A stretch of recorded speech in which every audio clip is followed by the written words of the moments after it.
in, brother. Come on in. Come on in, brother. Bless. Have a seat, brother. Have a seat. Ah, yes. Come on in, brother. Welcome. Bless. Have a seat right there. Hey. Brother, bless. Have a seat, brother. Welcome. Bless. Welcome, everybody. Welcome. I'm glad you're here. You guys ready to make some money? Yeah. I can't hear you. Ready to make some money? Yeah. All right, let's go. Let's get to work. All right, man. You get your birth certificates, man. You get a bunch of money from that, man. You know what I'm saying? You get your bonds, tons of money, man. You know what I'm saying? You want to get flex, I guess you want to be good, man. You want to be flossing, get your fur coats on, right? You got this over here, right here. Just ignore all that right there. You know, over here, right here. This is what it's all about, man. It's all about the dollar signs. You know what I'm saying? It's all about the money. You know what I'm saying? It's all about the dollar signs. At the end of the day, it's all about the money. So, SGK, how soon can I get my money after we do this? I have 10 grandchildren, you know. I need lots of money. Hey, since this is so foolproof, can I get an advance? I got some stuff to take care of. I need the money. Hold up. Disconnected or is no longer in service. If you feel you have reached this recording in error, please check the number and try your call again.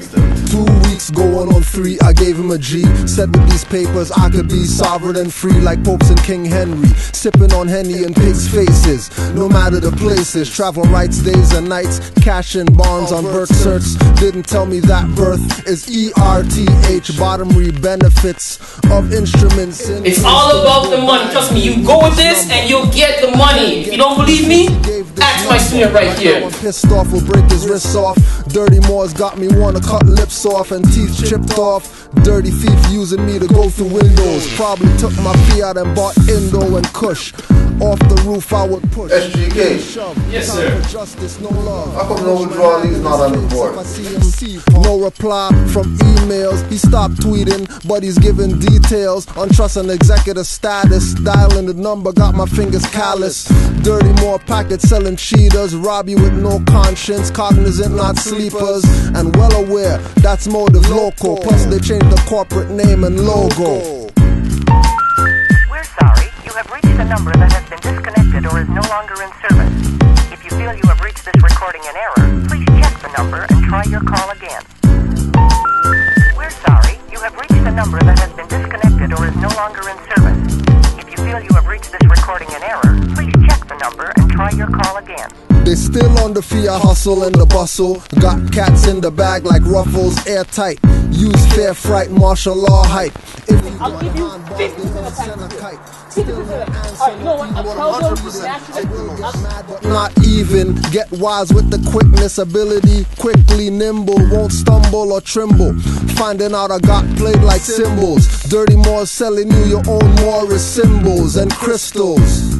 No different than trees and reeds and toes missile. Drew Ali said study, so you don't get enslaved or played by your own buddy.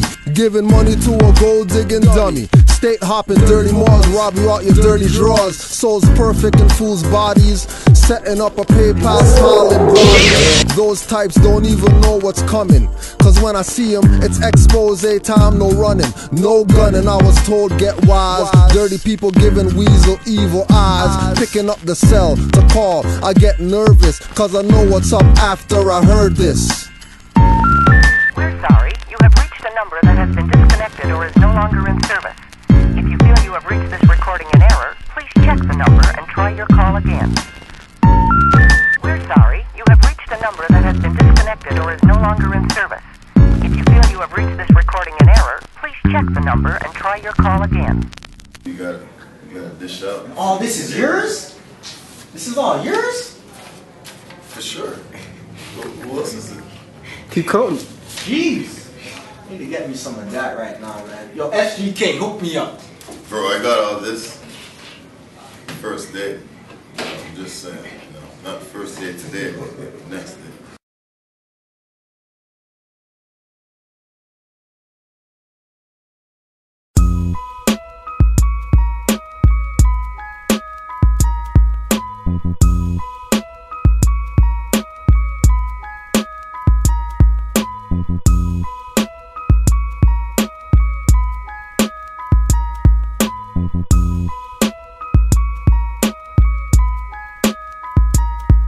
In the name of Allah and Ali, Islam to all.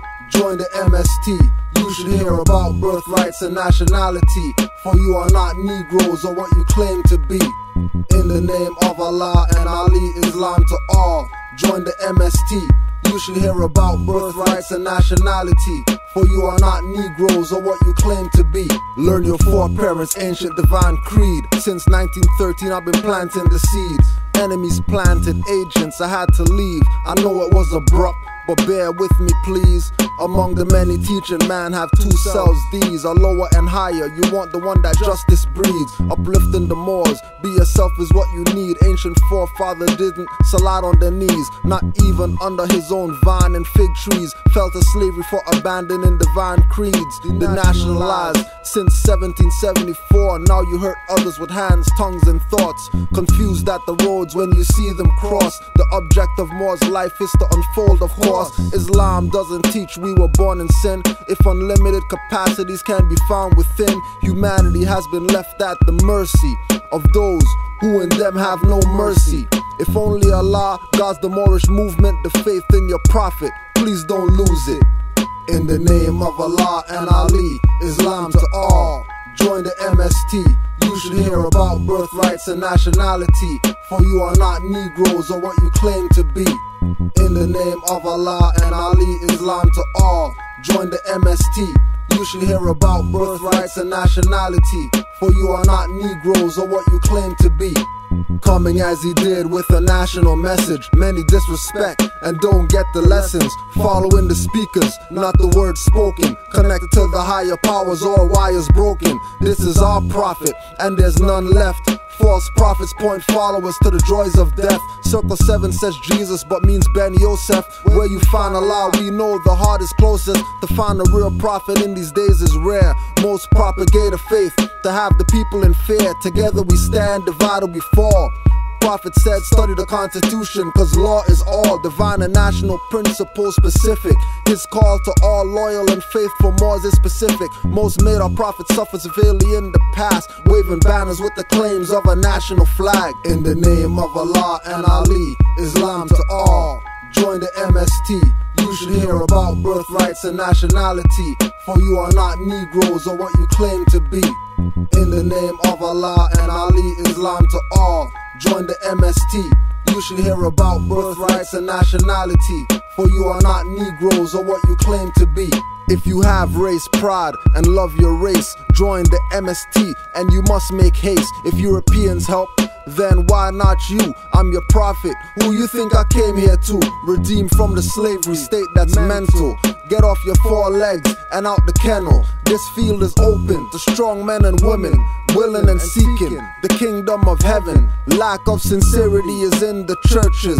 Lack of truth makes all religions worthless. I took a red pill and blue pill to know the ledge. Tree of life ciphers dance in my head like sugar plums. If you're sick, lime and a shot of rum. New wine and old skins will have you wasting some. Tried for many years, they still blind and dumb. Standing on the corner pushing crack and crime and guns. Hanging at high noon, a star called sun. Bleaching the sellouts bones dry and they asking why. Schemers walk and traders grin all the time. On the high road I watch them fall for the last time. In the name of Allah and Ali, Islam to all, join the MST. You should hear about birthrights and nationality, for you are not Negroes or what you claim to be.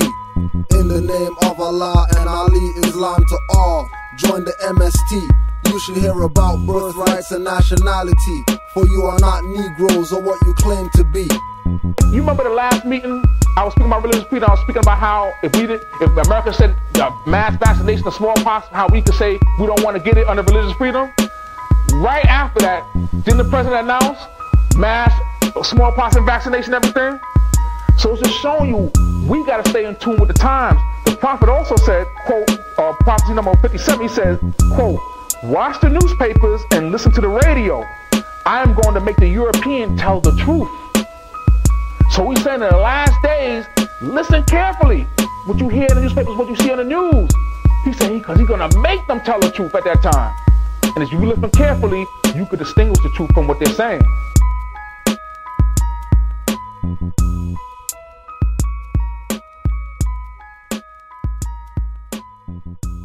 First creation and fall of man. Education of Mary and Liz and Zoan. The unity of life, Elihu's lesson. Death is a ministry. In Manetho's lesson, after the feast we build with carpenter's tools on the life of Yahshua in the Muslim schools until Lamas explained the meaning of truth. Yahshua reveals sinful ways when they strayed from rules. At the feast in Bahar taught equality, and that between Allah and man is unity.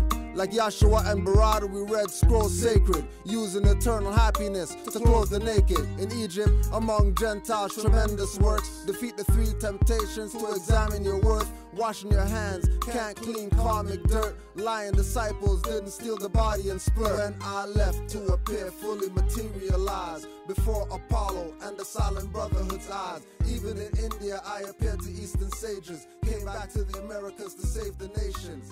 Living in sin, where should I begin? No brethren, just this dusty book from the monks Tibetan. As a Korean Gospels, I learned those lessons with a Moorish spirit. Face the east.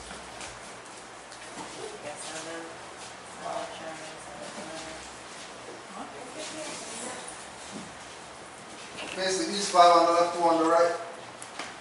Go ahead, girl. Allah, Father of the universe. Father of love. Truth, peace, freedom, and justice.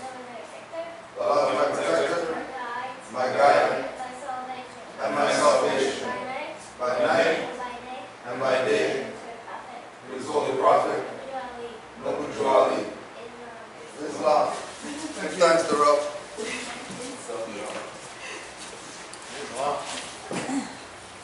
To be proclaimed at every meeting.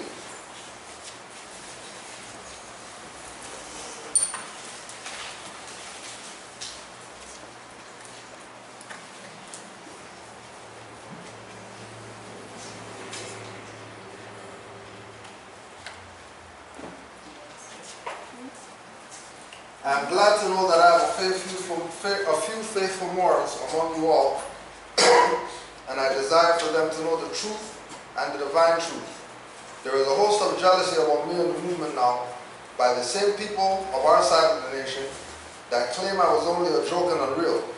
But now, since they have found out from the government officials and the nations of the earth that this is the only sole foundation that all Asiatics must depend upon for their earthly salvation as American citizens.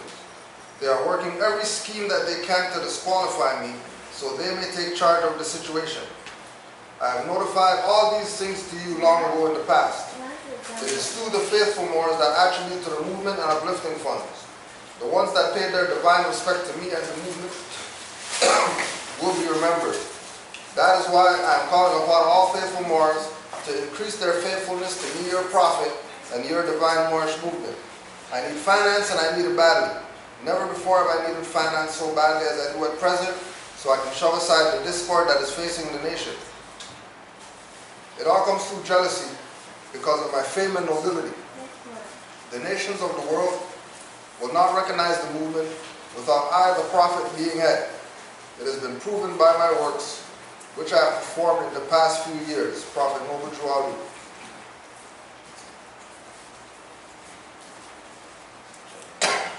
So for some of the new people, these were writings that Noble Juali left with the Moors in order for them to start getting themselves in order because of all the corruption that was going on in the late 1920s. So him putting these proclamations out for the Moors was for them, one, to know that they have a certain obligation to themselves and to the prophet, because the Moorish movement is really theirs. It's not like, you see other people have buildings and then the perspective is that, well, they have a building, so there's an individual that's ahead of it, and then he has the front parking spot, and he has certain things working for him. But then the congregation situation is way worse than that individual, right? So he was letting the people know that this is their movement. That if you're expecting anything to happen, look at the other nations of the world and realize that they do everything for themselves. They don't go ask somebody for grant money, or they don't go ask somebody for some package, file UCC to have a exemption account for them to be somebody. Everybody of whatever nation says, as a business owner, I'm obligated to give how much ever to the community. Obligated to do it. And then that's how they build up. Right? He was also stressing to Moors that there's very few Moors that are going to do with this what's supposed to be done with it. A lot of people you're going to see or be online watching this or whatever. You see people with fezzes on, turbans on, saying Moors or whatever. But what they're presenting is not really about for the people. It's not really about uplifting people from a dead level to a living perpendicular. It's about keeping the people in the dumbed down frame of mind, because once the people are dumbed down, then they get puffed up. Because all these individuals deal with is ego and conceit. They don't deal with sincerity. They don't deal with honesty and truth. Just with us dealing with this place here, and going to individuals who say that they're for the brothers and the brotherhood and the community or whatever, and they're playing people. And these are people who look like us. We're not even talking about some foreigners that people are going to say white man and they're the devil and we should hate them. We're talking about people who look just like us.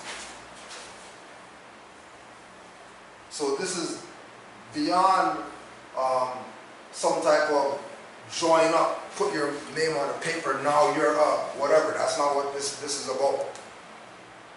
This is about people coming to the realization that since the 1930s they've been told that they're part of a nation. And because they're part of a nation, certain rights are going to apply to you.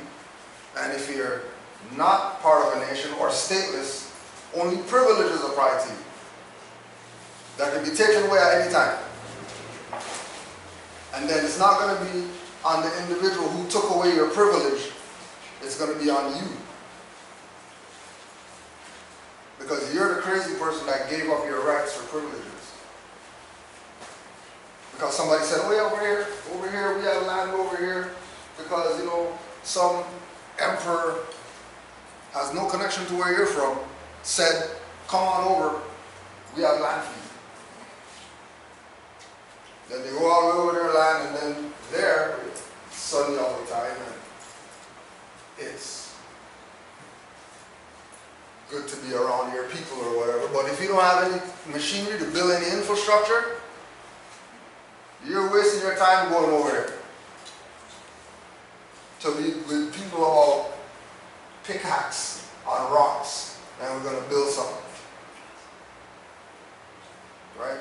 And then when you look at the other people's stuff, all their stuff is, you know, marble floor, and they got their pillars in the front and all that stuff or whatever. How they do that? Because they honor their ancient foremothers and forefathers, and they made sure that they didn't stray from what was laid down. So this is what is being brought back to us with this information. One, that we're tied to a nation. And because we're tied to a nation, because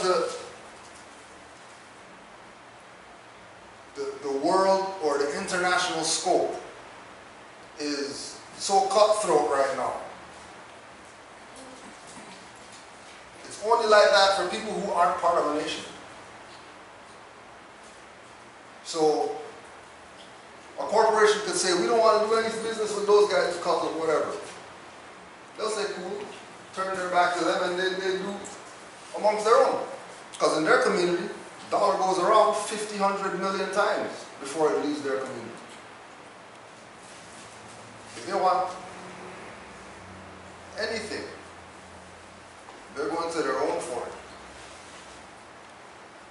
And if it's not their own brother, sister, then it's a cousin,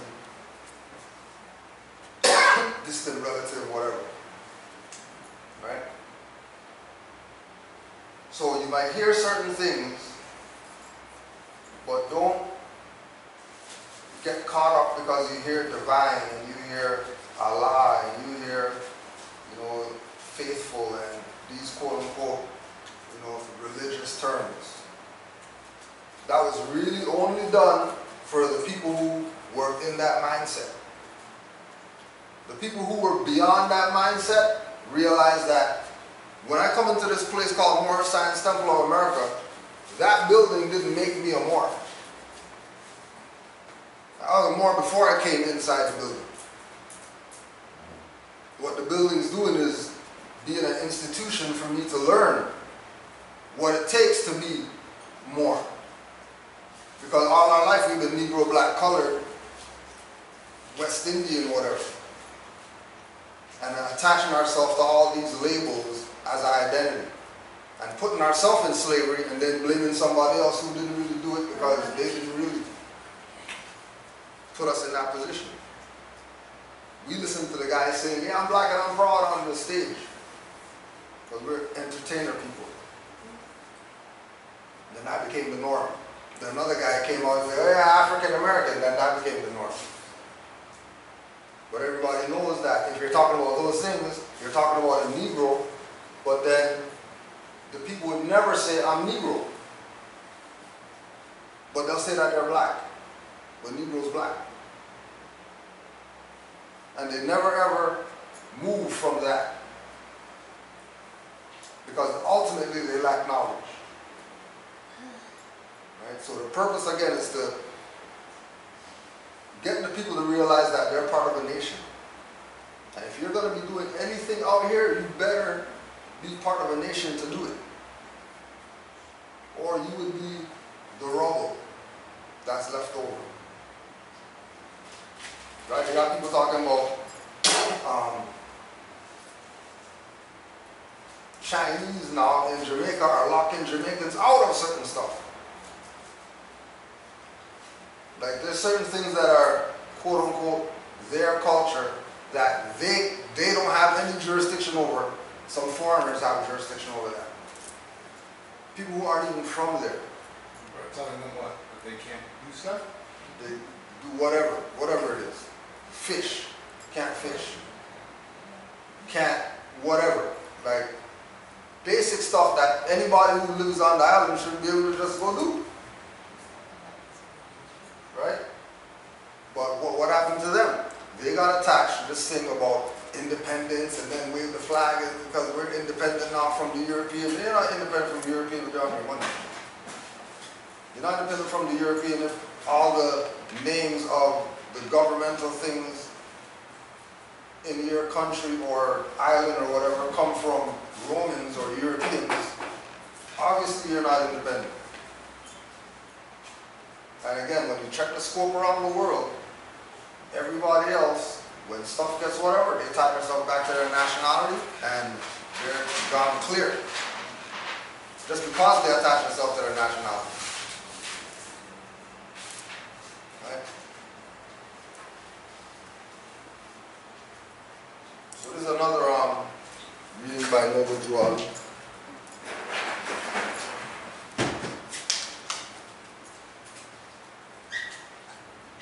Again, he set it up that, like for example, this one is January 15, 1929. So, since 1929, this order has been given by Noble Drew Ali that these things that we're reading were supposed to be read at every meeting. If Moors say that they're Moors and they honor Noble Drew Ali, then every meeting they have, they should be reading this. Now them taking the position of not reading it should let you know the violations that people have taken on.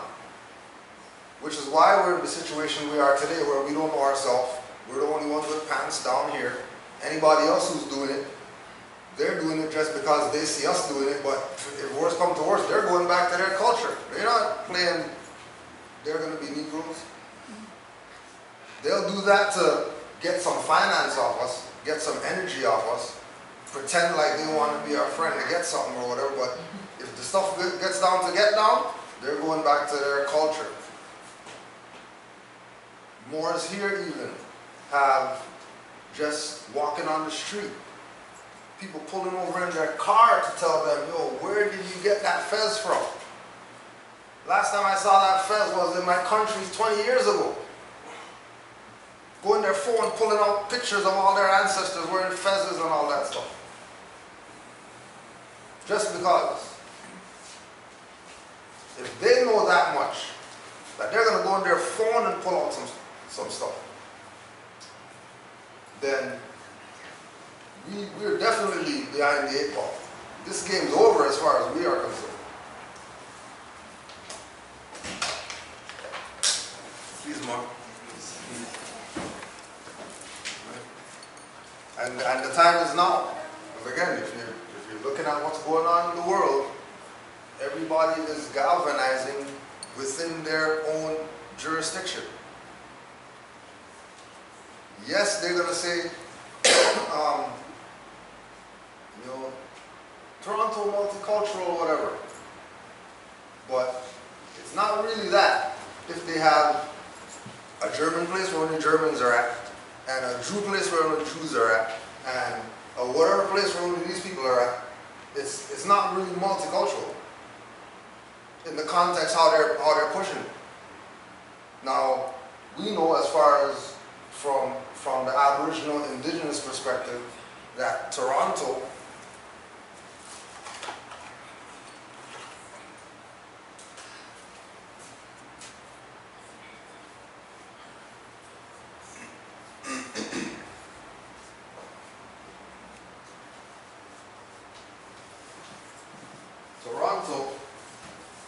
means the meeting place.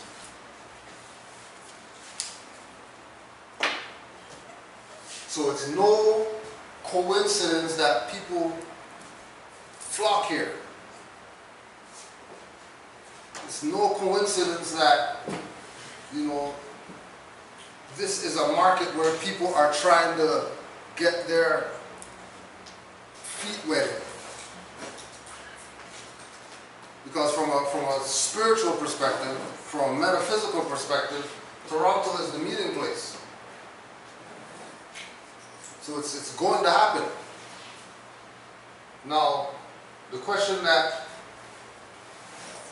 should arise is, who's meeting?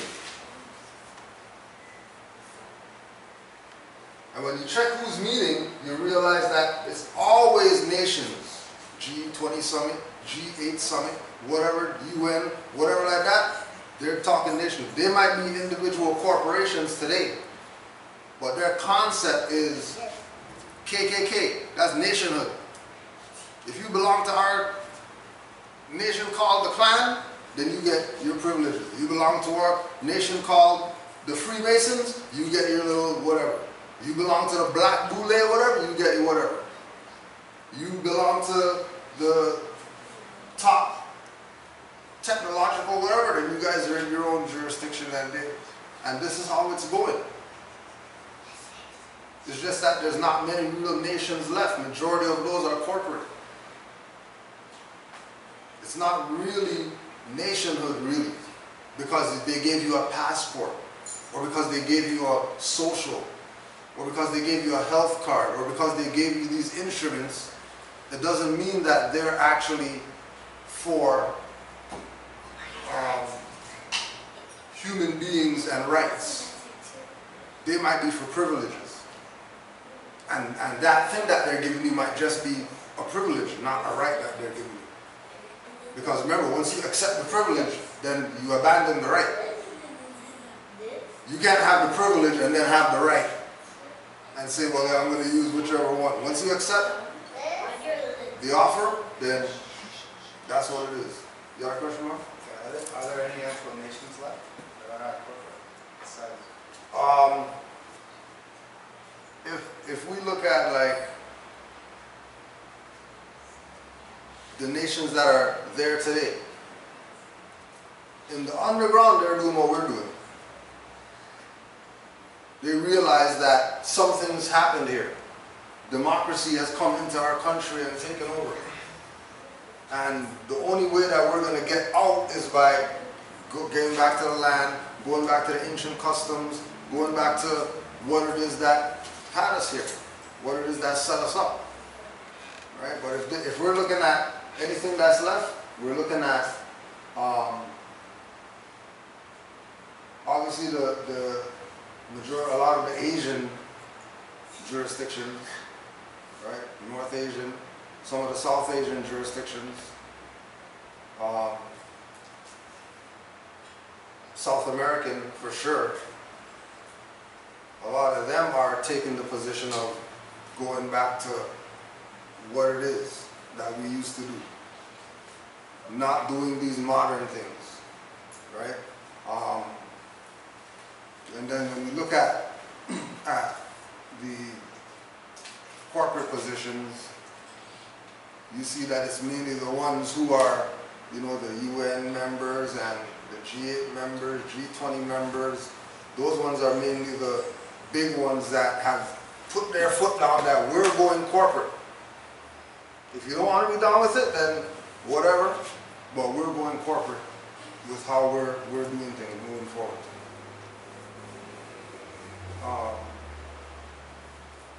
And then again, with dealing with ourselves, that we're saying Moroccan Empire, which is definitely not corporate, right? We're talking about Canaanland, definitely not corporate. Because we know as Moors, we're not stateless. So there's no concept of a corporate jurisdiction being over us. If anything, the corporate thing is subordinate to us. Right? Prophet warns all Muslims, governors, ordered to read proclamation at each meeting. So again, this is from 29. I hereby inform all members that they must end all radical agitating speeches while at work, in their homes, or on the streets. We are for peace and not destruction. Stop flashing your cards at Europeans. It causes confusion. Remember, your cards are for your salvation. Failure to obey these orders will be of severe consequence. We are for love, truth, peace, freedom, and when these principles are violated, justice must then take its course. Any member or group of members who hold malicious feelings toward the temple or the prophet, or violate the divine covenant of the Moorish movement, will receive their reward from Allah for their unjust deeds. All true Moors will and must obey the laws that laid down to them by their prophet. If they lose confidence in their prophet, they should turn in their card and button, cease wearing their turban and fez, and return to the state where I, the prophet, found you. This is a holy and divine movement founded by the prophet Noble Ali. And if the prophet is not right, the temple is not right. The prophet therefore is sending out a divine plea to all Moorish Americans that they do their part in protecting their prophet and the temple. This is an everlasting movement founded by the prophet through the will of Allah to redeem his people from their sinful ways. Noble Ali.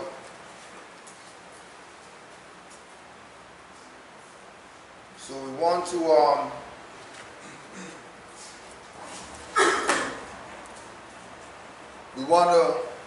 welcome you to the new spot. This is where we're going to be facilitating, moving forward. We are pretty much just looking for all the assistance that we can get, any type of assistance, so we can continue to build on to what we have to make sure that we have something, right? What we wanted to do today was open up the floor, questions, comments, or anything else that comes up. We're still doing our little unpacking and getting certain things in order, but we got the dictionaries over there if anybody needs to look up something. Make sure you check the attendance, and of course, as long to the online Moors that stay tuning in.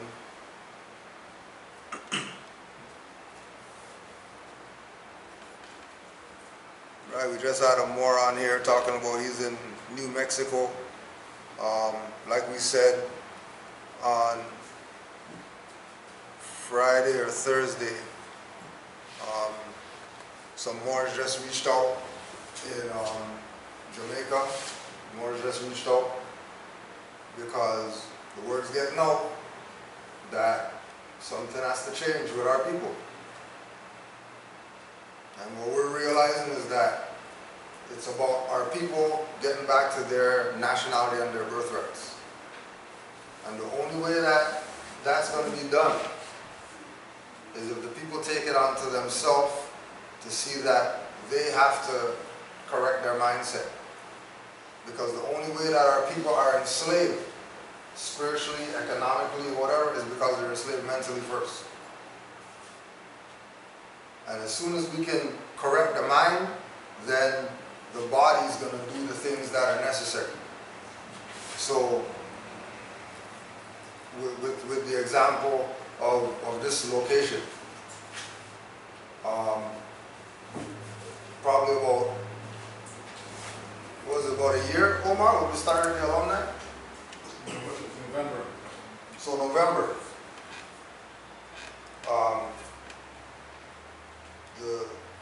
The body that's the administration came together and said that we need to get some more things going on. At the same time, the women in the temple were taking a more this is theirs also approach and putting their energy in on it. And then we walk up here and then there's a building available. And then as soon as the building's available, then some Moors present that they had some finance and they just put the finance in so we can do whatever we have to do for the building. Right?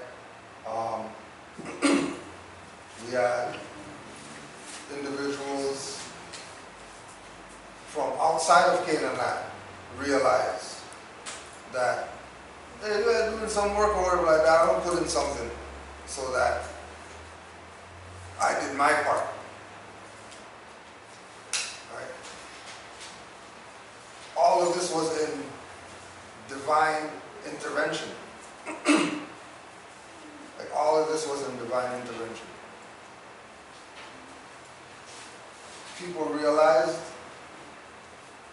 that minds working on the same thing accomplish more. Which again goes back to why it's so important about nationhood. Because as nations of people, other nations don't play the game of they don't know who they are, or they have no connection to their ancestor. In some way, shape, or form, they give supreme honors. You know, we use especially for over here, we use the Sikhs as an example. That you're not making them take their turban off. It's not happening. No questions asked. To the point where the violator of the rights is not even considering asking them to take their stuff off. And then half those people, 3/4 of those people, are dark just like us. And they have the right that these Europeans, this devil or whatever, accepts that he's not moving. They can walk on the street with their dagger. You let a brother out here have a bullet, he's getting 10 years. For a bullet. And these guys have their dagger on them. That's not some religious, because they have some out of Canada, whatever. No. They're dealing with nationhood. In our nation, we carry daggers. So it's not, in our nation, we wear turbans. In our nation, we have turban days, where people have their turban that's big like this. Just because. And they look at that and they say, well, you know, if they're going to really have, you know, all that cloth or whatever to make a turban, they're probably serious about a turban. Like, they're probably very serious. If they have yards of cloth just to wrap their head up or whatever like that so they can present themselves as their ancient foreparents did. And this is across the board, they do this. And the only ones in the dark is our people. And we also know that our people have become accustomed to enjoying the darkness. That when the light is presented to them, which again, when we speak about metaphysics and esoteric knowledge, light is always knowledge. So you're reading some book, somebody said, oh, I got this masonry book for you, and this book is crazy, and you're in there and they're talking about, yeah, the light and the darkness and the light and the darkness and the light, and you think they're talking about the light turning on it? They're not talking about that. They're talking about people who have knowledge, people who don't have knowledge. People who have knowledge are called Illuminati in today's social media culture or whatever. People who have knowledge are called Illuminati. The people who do all the crazy stuff with the coffins and the owls and whatever, those guys are Freemasons. There's a difference in the world of online whatever learning. Because the information is everywhere now, so nothing is secret. So forget secret societies, because you can find out anything about them that you want.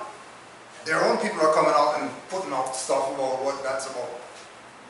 So no such thing as secret societies. That's been done a long time ago.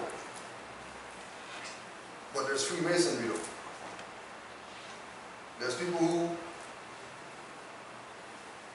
take the privilege and hoard the privilege only for their little group of people.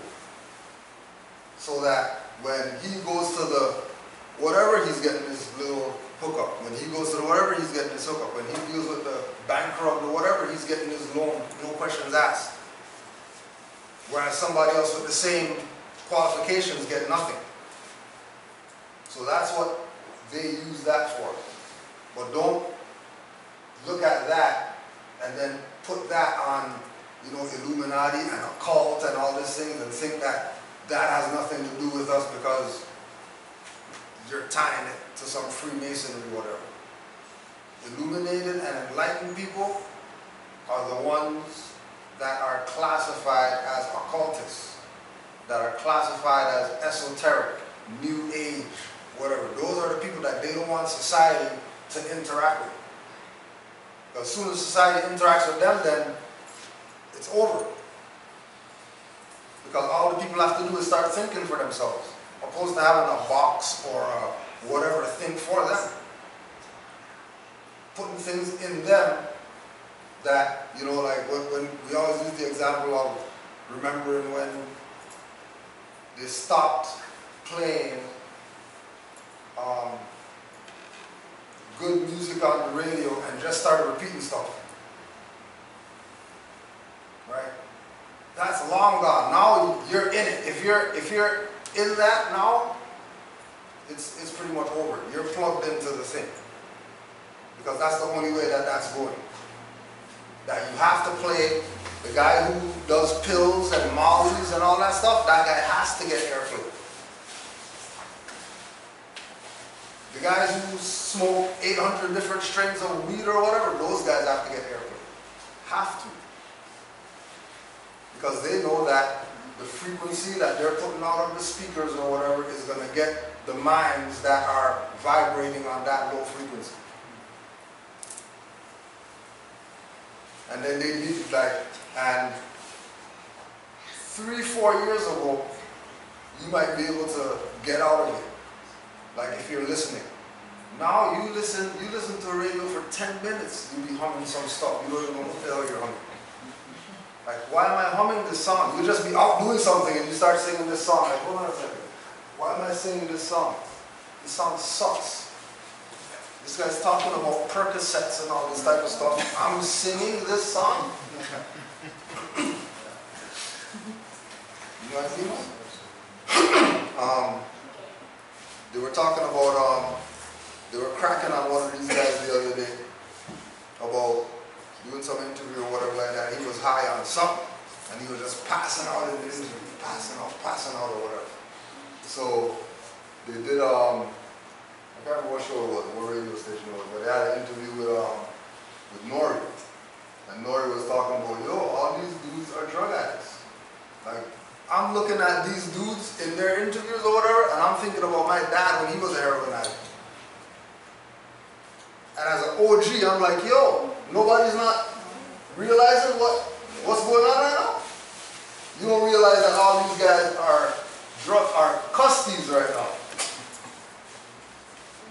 All these guys are the guys who you would be on the rock, and that's who you're selling the rock to. These guys that are rapping or whatever today, right now. That they've become the junkies, and now they're influencing other people to be junkies. Blatantly. They're not even secret with it. It's open, right? Same thing with the sexuality and all that stuff. Open. Just bust the gates and just let whatever happen, happen. Right? They're taking this to extremes that only nationhood is going to get us out of. Just look at all the other people. Quote unquote Asians are some of the most loyal people to hip-hop culture. Like they're some of the most loyal people to hip-hop culture. They still got, while people are you know, they got their laptop DJing, these guys still got crates and stuff like that when they go DJ. They still put that tape down the cardboard and break dance or whatever. In this time right now, underground, they do that right now, right? If that's the same culture as these guys, then how come they're not, they have their pants off their ass and all that stuff, wearing tight stuff and all that? All 55 different colored hair and all that type of stuff. Dudes. Not women doing that, dudes doing that. Piercings, tattoos everywhere and all that. Like, something's definitely up. Because other people who are part of that culture, they don't get down like that. So what's up with our people? Like, you're not going to find somebody else that's part of a nation that listens to hip-hop or listens to ish-hop or listens to whatever BS that they're playing right now. And you see them doing the stuff that you see our people doing.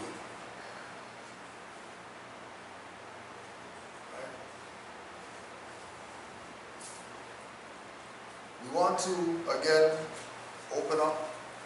If anybody got any questions or whatever, any comments, any testimonials, something happened that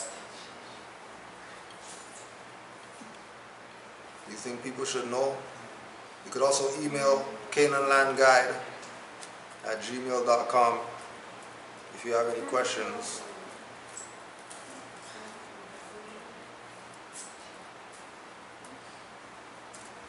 I just want to make one comment. Yeah, after being out, you know, various events, networking with people, it's interesting that our people know some of that older ancient history. They know Kemet, they know Egypt, they know that, you know, we're mothers and fathers of civilization, but at the same time they're not gravitating to the nation.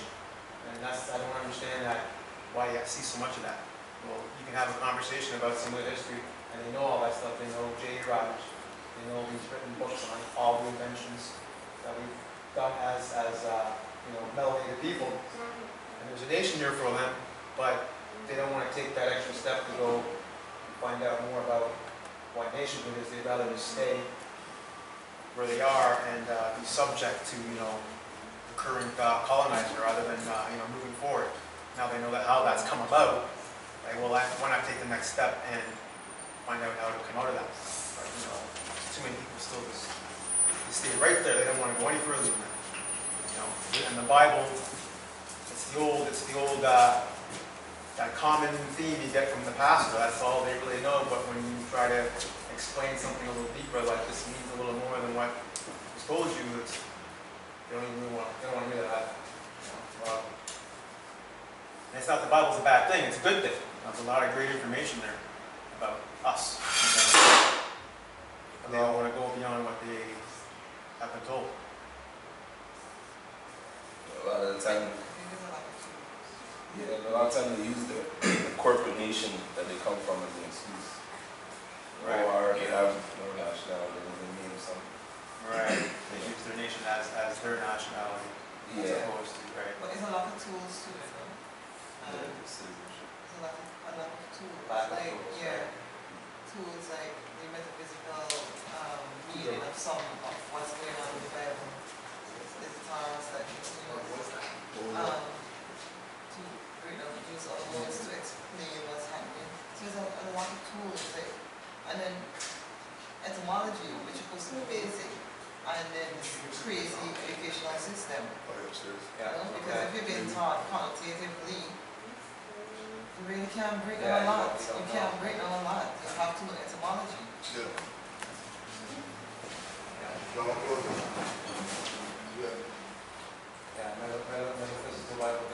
Yes, all of those, that's it. Yes, the lack of tools, proper tools.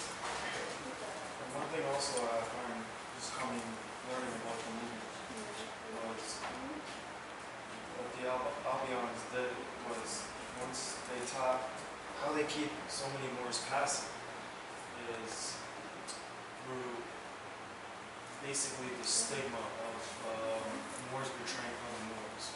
And I think that's one of the biggest walls we have to sort of break down, because not only did we share with them the Renaissance and navigation and everything else, one problem is stereotypically in terms of passive Moors staying passive and not waking up to their higher self, is that there's a stereotype in society where Moors are the ones who betray other Moors. And I think that's one thing we also have to give remedy to. We sort of have to redefine and give them our half of the story rather than just the entire story. The Albion story. Sure. I mean, even with that, like, one of the Moors actually, when we're supposed to be going to, I'm going to Rhode Island next weekend to lecture out there with some Moors. And one of the Moors out there that's teaching, he put it like this: if anybody thinks that the Moors enslaved their brothers and sisters, I'm sorry. So now could we get over now? Yeah, let's get on. We're the Moors. We're the ones that enslaved these people. Fine, cool. We're going to take one for the team and apologize to everybody who were enslaved by the Moors. Since we know that we're the Moors and people are in denial of the fact, we'll put it out there that we apologize for enslaving you. Now that, because most of the time, a sincere individual, when they get the apology, they'll probably not really look at you as the slime bucket that you are. They'll give you a little window. It might not be much, but you might be able to earn yourself back to them by being straight and narrow. All right, so now we're being straight and narrow because we have a prophet that came. We're not the Moors from back then that were just running amok, saving Europeans, saving whatever. No, we have principles now: love, truth, peace, freedom, and justice. That's our principles. That's what we're supposed to go by as Moors. Anybody not going by that, they're probably robbers. Don't call them Moors. Don't even mention them in the same sentence. Because the standard that we have to live by now as Moors, according to what Noble Drew laid down for us, trumps anything that these Moors back then had as far as their spiritual whatever, or their religious whatever, or whatever. Because this deals with uplifting humanity. And this deals with love being what it's about. Learn to love instead of hate. Even your enemy, we're told that in our lesson. So, if people are saying they have a problem with that, then they're really the problem now. Because they're obviously not really fully comprehending what this is when they say, you know, we are Moors. As soon as they go there, oh yeah, well, you know, in the Congo, the guys with the, well, those people are Congolese with fezzes on. Those weren't Moors in that sense of the word. Those are Africans. If they're going to play that game about who enslaved who and all that. You already know our people enslaved our people. We're the only people on the planet.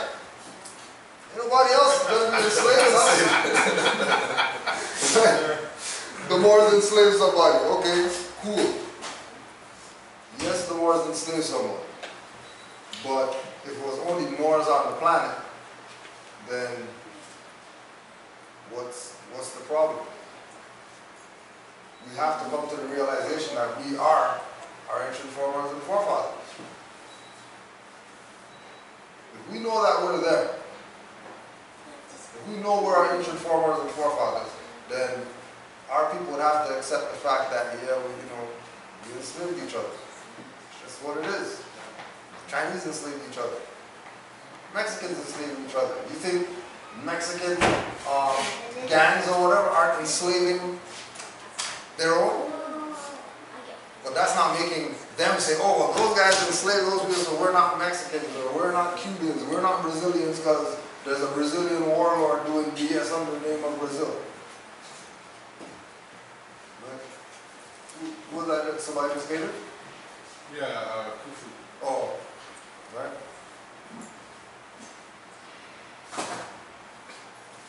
We brought up the concept of the passive Moors as well. This is a reading called Kavit and Tor. Men are men upright, independent and fearless, who care for their loved ones and follow the prophet to a destiny which is neither uncertain nor unknown. They are fortified by the impregnable doctrine built upon love, truth, peace, freedom, and justice. It is therefore folly at its greatest height for smelly culprits with their insidious plans to invade such a realm. They try and try, but their own bad planning brings down the wrath upon their heads like the sword old Damocles had. Intrigue and scurrilous cunnings find a difficult path to travel within the ranks of the Moors. This is so because the Moorish movement has been well planned by Prophet Noble Jew Ali, whose latent powers are abundant, unknown, and may be called into action as a matter of defense at any moment. Prophet Noble Jew Ali knows the people within his ranks who are interested. They are the vanguard of the movement as the Moorish hordes increase here in America. All of the Moors are active, not passive. So this is Noble Jew Ali now.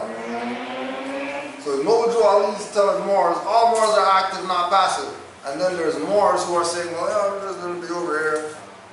I'll just be passive and not do anything for the movement, not do anything for Moors, not do anything to whatever. Then that lets you know what side that you're on. Obviously the side that was against Noble Jew Ali.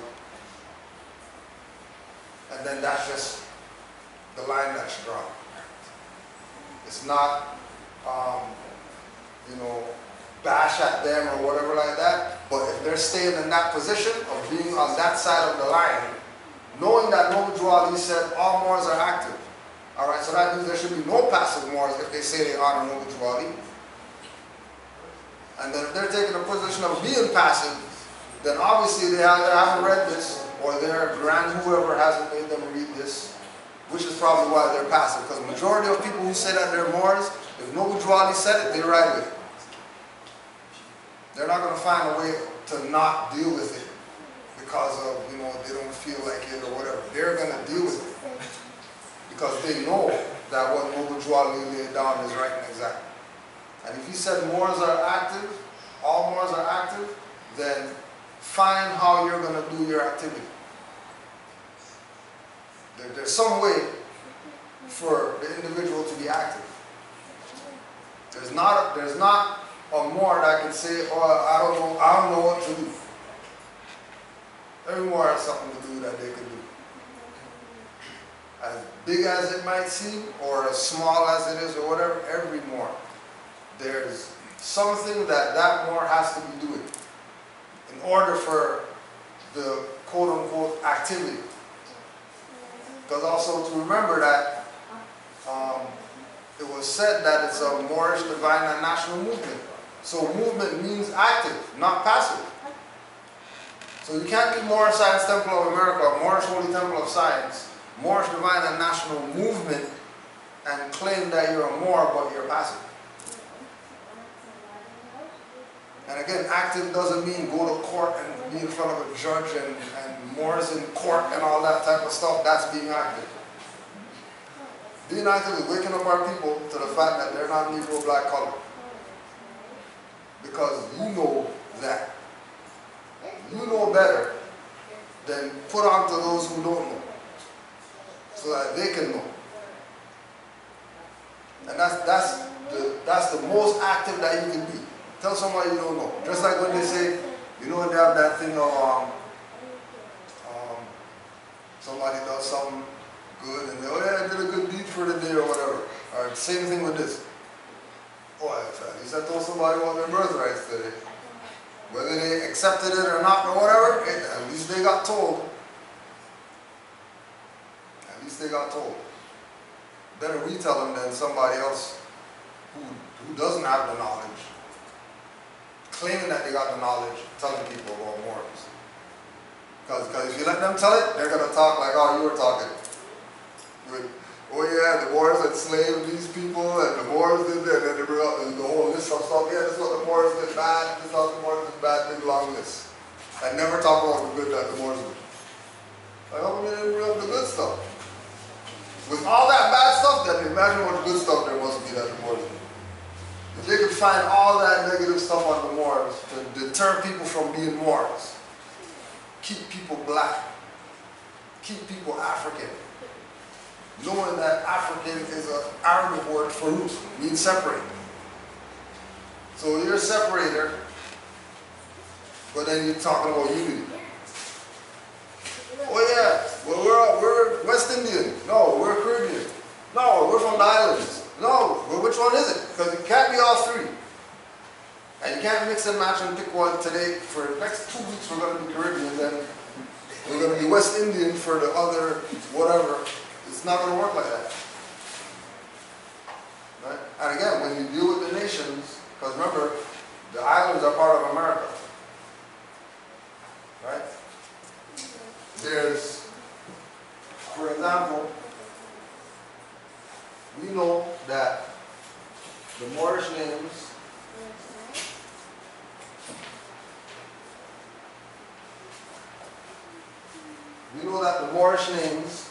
Ali, Bey, Al, El, and Bey. Right? We know people. We know people.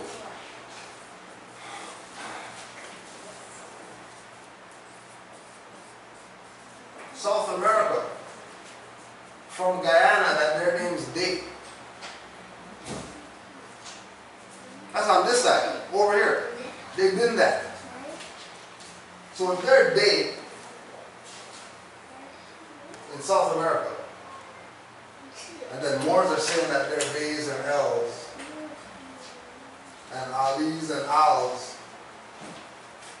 then the so-called islander people could get down with this. No matter which island they say that they're from. Because all those islands are really America. There's not no islands. That's really America. So from Bajans to Peruvians, those are Americans. Right? And the Americans are the copper-colored natives that the Europeans found here. The Europeans found copper-colored natives here, then everybody didn't come over here on a slave ship. And slavery doesn't apply to everybody that looks like us. Right? It could apply to everybody, but then, you know, the logistics of the slave trade or whatever like that, you have to ask some questions. There's no way that you can have the knowledge that, hold on a second, Trinidad, Jamaica, Barbados, St. Kitts, Grenada, Antigua, all these places are America. If all those places are America, and those people are American, then that means that they're the natives. And when you look at how they're treated, you realize, oh yeah, that's what the Europeans do. They colonize everywhere. And they do that to the natives. Even the way that they're treated is reflective of their native cultures. That they don't want to accept that is what it is. Right? And I put this up here too because we're talking about, again, the whole concept of the sellout and why our people are in the situation that they're in. And in 1929, after you got rid of the UNIA and the Moorish Science Temple of America, all the black, whatever, groups, organizations took over. Once they got rid of these two that were dealing with nationhood, once they got rid of the ones dealing with nationhood, right? It was easy for them to keep the people stateless or passive. So, even if we look at that, we got stateless in the law dictionary. The only way that the so-called European has power in land that's not theirs is by them classifying the indigenous people as something that they're not. Once the people agree to be something that they're not, then they lose their aboriginal power. Because they're not being who it is that they are. Right? And like the brother just brought up, that's cheap. So these people take the position of claiming that they're peace more is love. People take the position of claiming that they're something, and because they're something that they're not, it allows them to be escheated. And then we can look that one up after. You got the I don't have stateless here. Sheets probably in here though. I think I have stateless over here.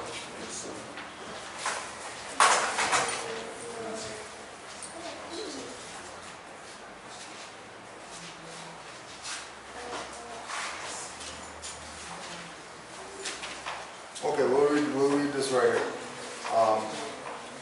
This is statelessness in international law, a historic overview by Martin Stiller, S-T-I-L-L-E-R. Martin Stiller, Statelessness in International Law. Page 94. The need for a nationality. International order. Different authors and even the Convention of 1930 have expressed that statelessness is inconsistent with good international order. Therefore, every person should belong to a state, have a nationality, and one nationality only. Stateless persons and multiple nationalities have thus been described as anomalies juridesque. At the international level, the concept of nationality is the only important criterion consisting an international affiliation between individual and state. It should be noted that the question of citizenship does not bear on the issue. A citizenship is only a qualified status of nationality, a status designed to confer rights, mostly political, to the citizen. The granting of such rights lies within the scope of respective national legislation.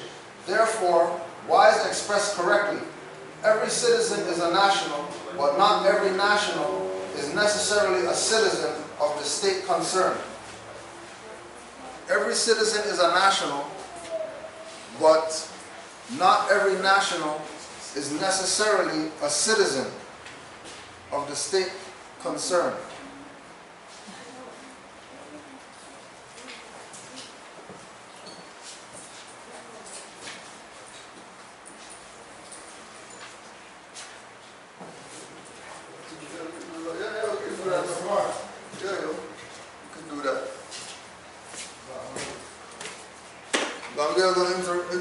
Interruptions. Party interjection. Going for it, yeah, man. You gotta go for it. Party interjection.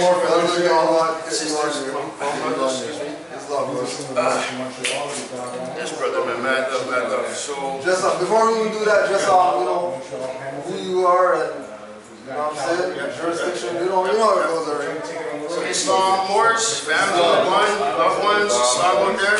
I'm Digit, some of you know me, some of you don't. I'm from near Montreal, we call it Quebec, K-E-B-E-K, so we call it the Quebec territory. We're there, we're very active. You know, I deal with the policy enforcers, the de factos all the time. They know who I am. Actually, I'm having favorable responses with them near Quebec, we're near Montreal, right? So what we do, my Empress, actually, on her service, so, right? So she makes these by hand. She takes, well, I have a little web page, it's algazeta.wordpress.com, and we make these, she makes these, which she's teaching me, but as you know, fezzes should not be made by machines, they should be made by a woman, or at least by hand, and then crowned to your head by a woman. So she takes wool, she takes like balls of yarn, not even yarn, wool, and she peels it off and she does this process, so which we call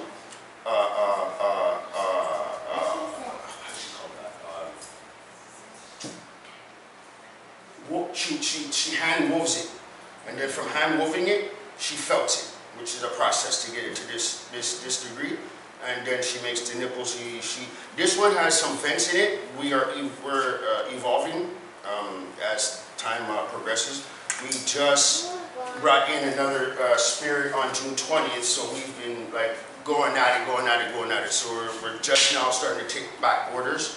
This one here we started making like almost a year ago, before she got pregnant, and then well that takes a lot of energy because we're building without tools at that point, just like these. So yeah, so long story short, we hand make these by hand. We sew everything in.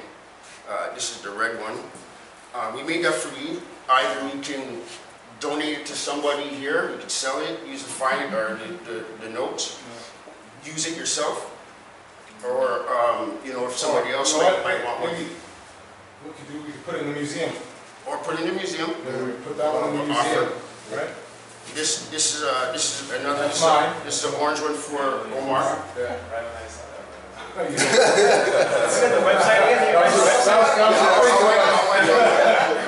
So you know I needed one, right? Yeah. And I ordered that before it got dirty. Just that's the spirit stocking. Yes. And then watch the last one. He made this one. So Kudjo, the last one. That's the orange one for. Thank you. All right. He made this what's one. the thing again? Algazeta, A-L-G-E-Z-E-T-A.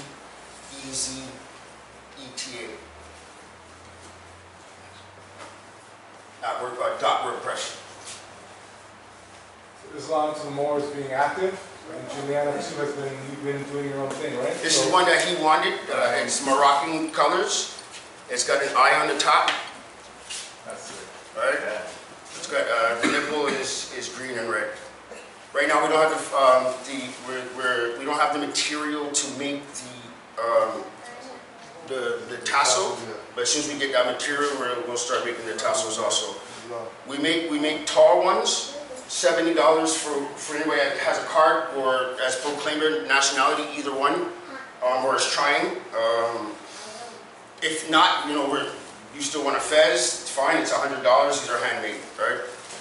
So yeah, so this is a short one. And the venting, okay, so now that one has venting in it. If you remember, you were there, you saw we had, when you were but we're evolving and developing. I figured out a way to make them wider, right? And make we have different numbers, right? I mean, is it louder? You ever see the video now with Kendrick Lamar, and he has a bunch of Moorish, right? The Moorish children, right? If you look at the top, there's no venting under. And I'm sure there was no venting in 700, or maybe they had their own, but you know what I mean? So it's not just like, louder geonomics. We can put our own numerology into it, right? So, and my dad is here.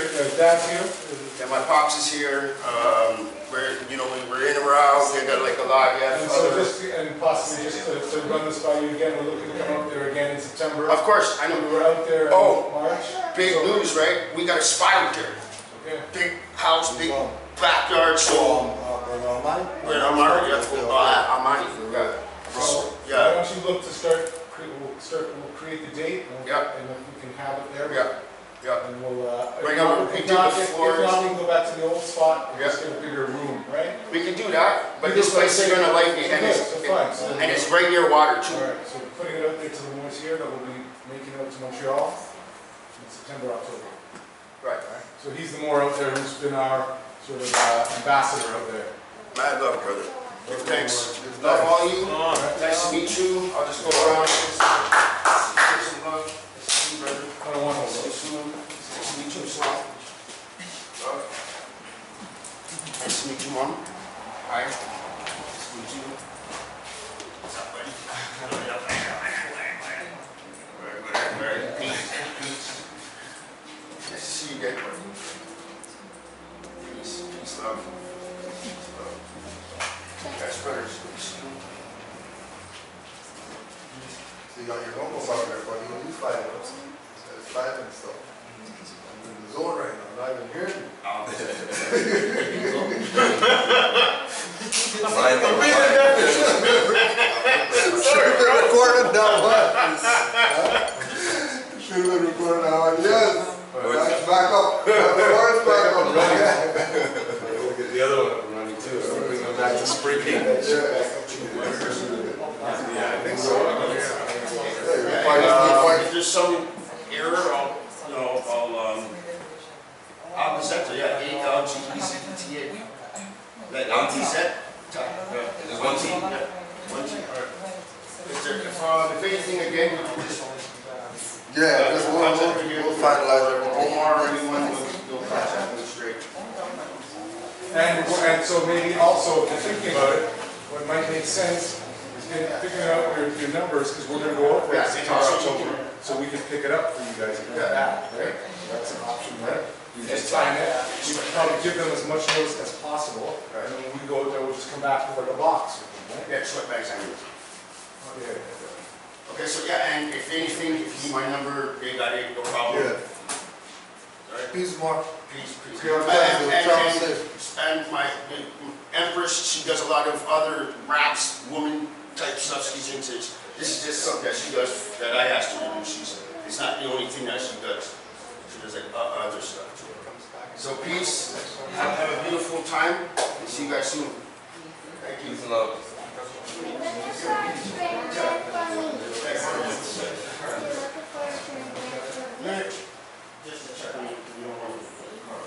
Still on stateless now, right? You got stateless there? Yeah, the website. Stateless in the website.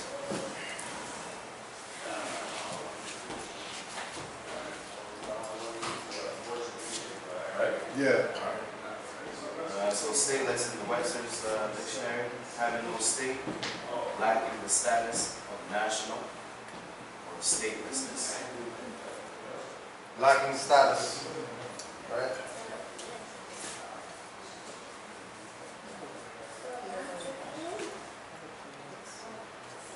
So the idea is they let you do this, minus yourself from a status. They let you do that by giving you these forms that you're gonna go fill in, and then when you go sign it, it's only you signing it, nobody else. So now you're the only one liable, nobody else is liable because you're the only one that signed it. And then at the back of all those stuff, it's going to say property of Ontario, property of Canada, property of Toronto, or whatever like that. So you did it. You did that. You made yourself stateless. So we're taking the position of getting ourselves out of statelessness by going with what the international law is saying, that, hey, everybody has a right to a nationality. So if I have a right to that, why not have one opposed to being stateless? But because the status of statelessness has been voluntary, the enforcement is going to be, the enforcement against people who are trying to correct their status from stateless is going to be on them harder. Because the way that the system was built was on statelessness. Starting with the so-called people who said that they came over on a slave ship when they were really indigenous people. And these people got free labor for 400 years. Because they made these people be a status that was under quote-unquote white.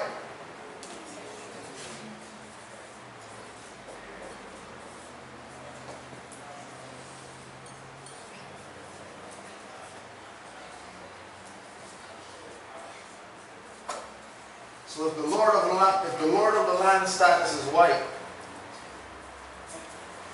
and then the black status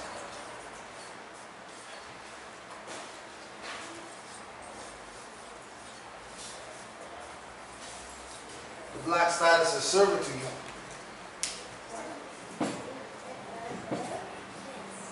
from a visual perspective,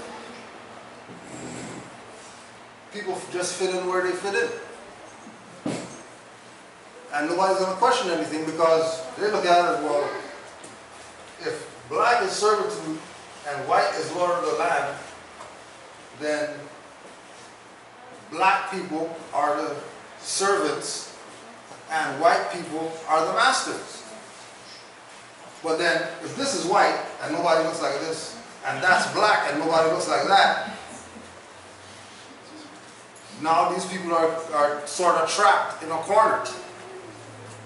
Because they've been telling people, they've been perpetuating this symbol of black people and white people and black people and white people and racism and blah, blah, blah. And then now 2018, now people can look up stuff in the dictionary and realize that, hold on a second, that's not, black really doesn't identify people.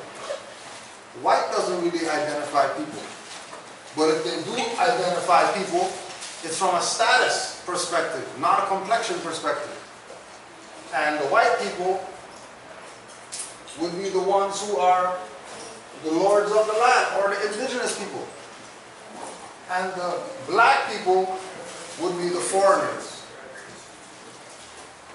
which would mean the servants. Right? You had a sheet there too? Yeah. Right, so we had the status, piece more. Travel safe, bro. We had the status of being black. And when they're in that status, it's easy for cheating to happen. Right? And then cheat. Okay, cheat. Cheat is an obstruction of the course of descent and consequent determination of the tenor by some unforeseen contingency, in which case the land naturally results back by a kind of reversion to the original grantor or lord of the fee. And lists a bunch of cases. Right, so yeah, you don't have to worry about the case. So a sheep, so the obstruction of descent. Of descent. So as black, There's no descendancy in that. This is more. Now you have descendancy, now you have lineage, now you have culture. And this can't happen. This can only happen when the Moor is stateless or in a status, right, that is foreign. Which is why we also tell people naturalization can't be done by Moors to other Moors. Because this process only happens to a foreigner. This process can't happen to somebody who's indigenous to the land. This can only happen to the foreigner. So when somebody takes the position of being a foreigner, or black, or Negro, or colored, or African, or they're a slave, or whatever, then escheating could happen. And escheating is when somebody says they're going to disrupt your descent. So they're going to detach you from everything that has to do with you. Your language, they're going to take that. That's what the black guys complain about. Their culture, they take that. That's what the black guys complain about. Their land, they took that. That's what the black guys complain about. Their children, they take that. That's what the black guys complain about. Their wives even, they take that. And you already realize that it's all about you putting yourself in a status that nobody else in the world. You can find the most tar-looking guy from the continent, and he's not going to say I'm black. He goes like this, all you see is eyes and teeth only. And he's still not going to say I'm black. Like he won't. Because he knows he has a nationality. Right?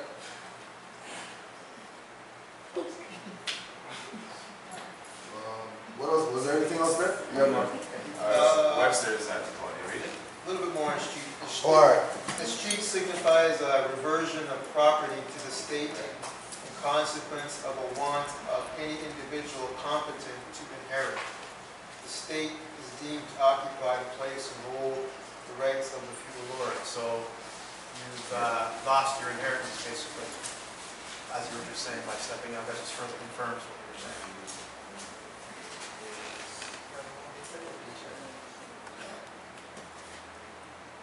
Was there anything else on that? It's pretty much the same. This one just goes into, it goes to the crown and then they get charged. Yeah, it's the same background. And any questions, just throw those up. Don't worry about disrupting anything.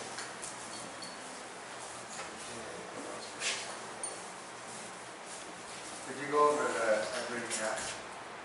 Every national is a citizen, but not a citizen.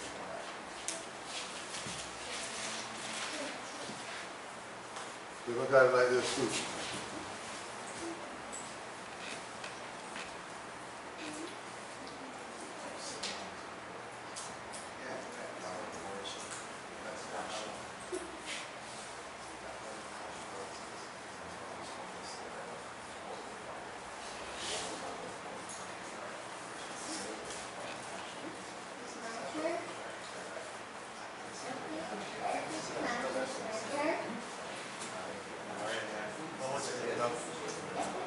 Right, look at it like this one too. Same thing.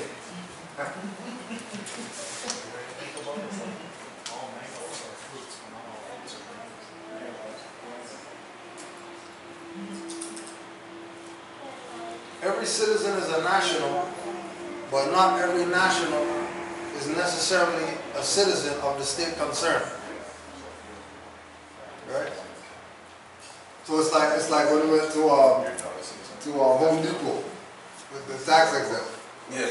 And they were trying to say, well, we only accept the cards that Canada gives the Indians or whatever. Well, we're not those kind of Indians.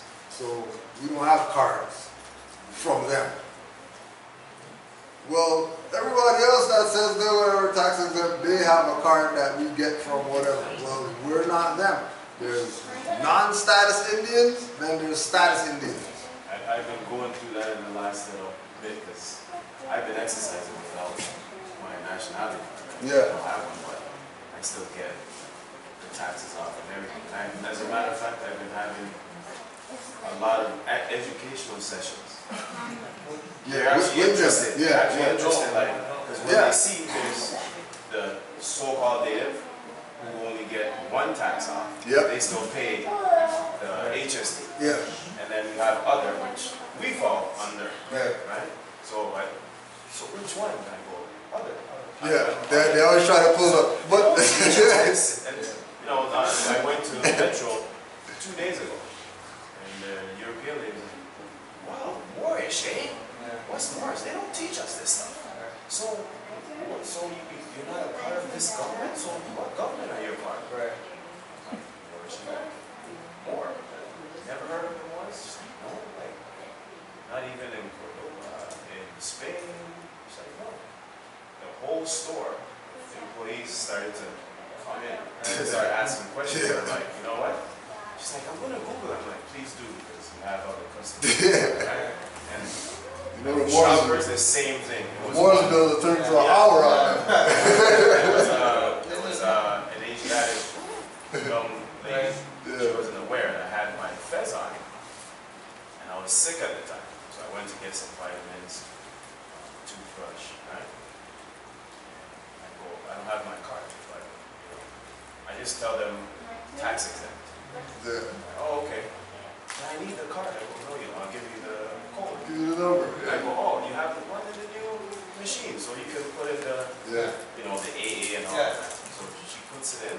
Surprisingly, Walmart, I'm starting to notice all of them, it falls under 7, option 7. Okay. Right, 7. Option 7. That's exactly when I first time I went through. Like, wow. What more do you want than that? What more do you want than that? I'm like, oh, okay. What's the number they use? Lock, number 7. Well. But she just looked at me, the unconscious one just looked at me up and down, and I could tell, she's like, you know, she and I go, pardon? She's like, oh, nothing, but I hope you're not lying to me, or lying about what? That I'm tax exempt. Oh, I'm entitled to it. She just kept, like, okay, have a nice day. Yep. Nice, so every Negro is a Moor, but every Moor is not Negro.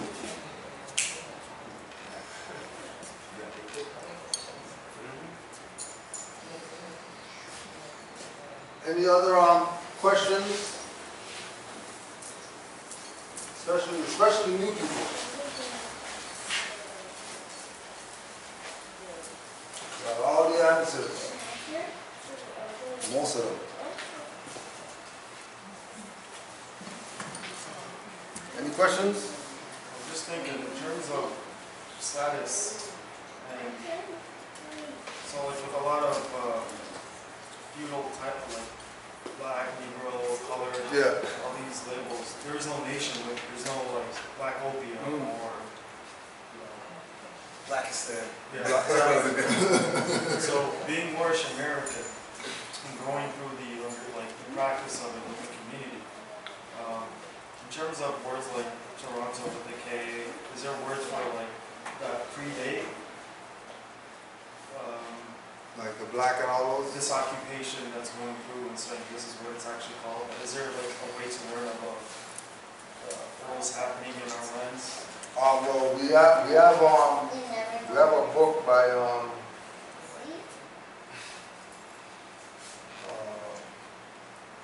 it's in the story that he talks about as far as the islands, all the Aboriginal names of all the islands.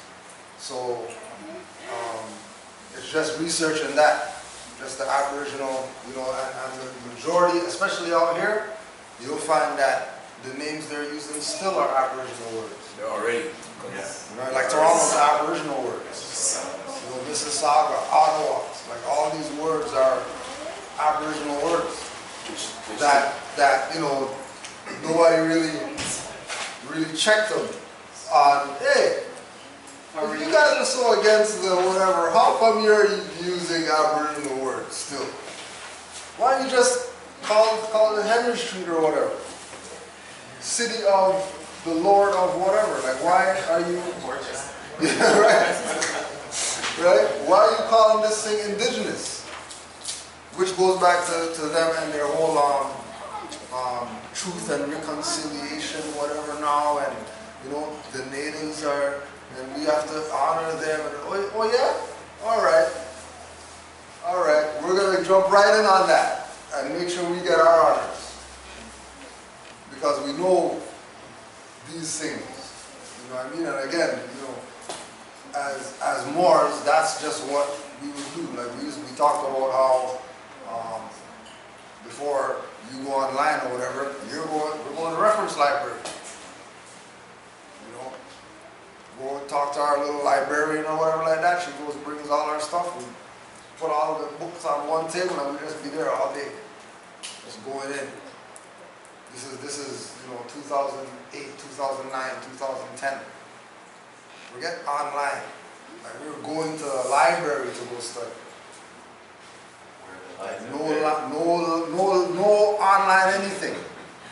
Everything. You might watch a video, take your notes, go to the library. You know what I mean? And then doing it that way, you know, in 2-3 years, you got a stack of notebooks like this or whatever, of just information. You know what I mean? That, you know, you can take that, put it into a book, classes, curriculum for school, whatever. Because it's so vast, the information about this culture. I mean, we can just go on the idea people. Right? You just look them up. And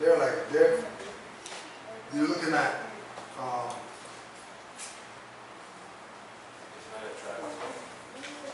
right? They'll say tribe,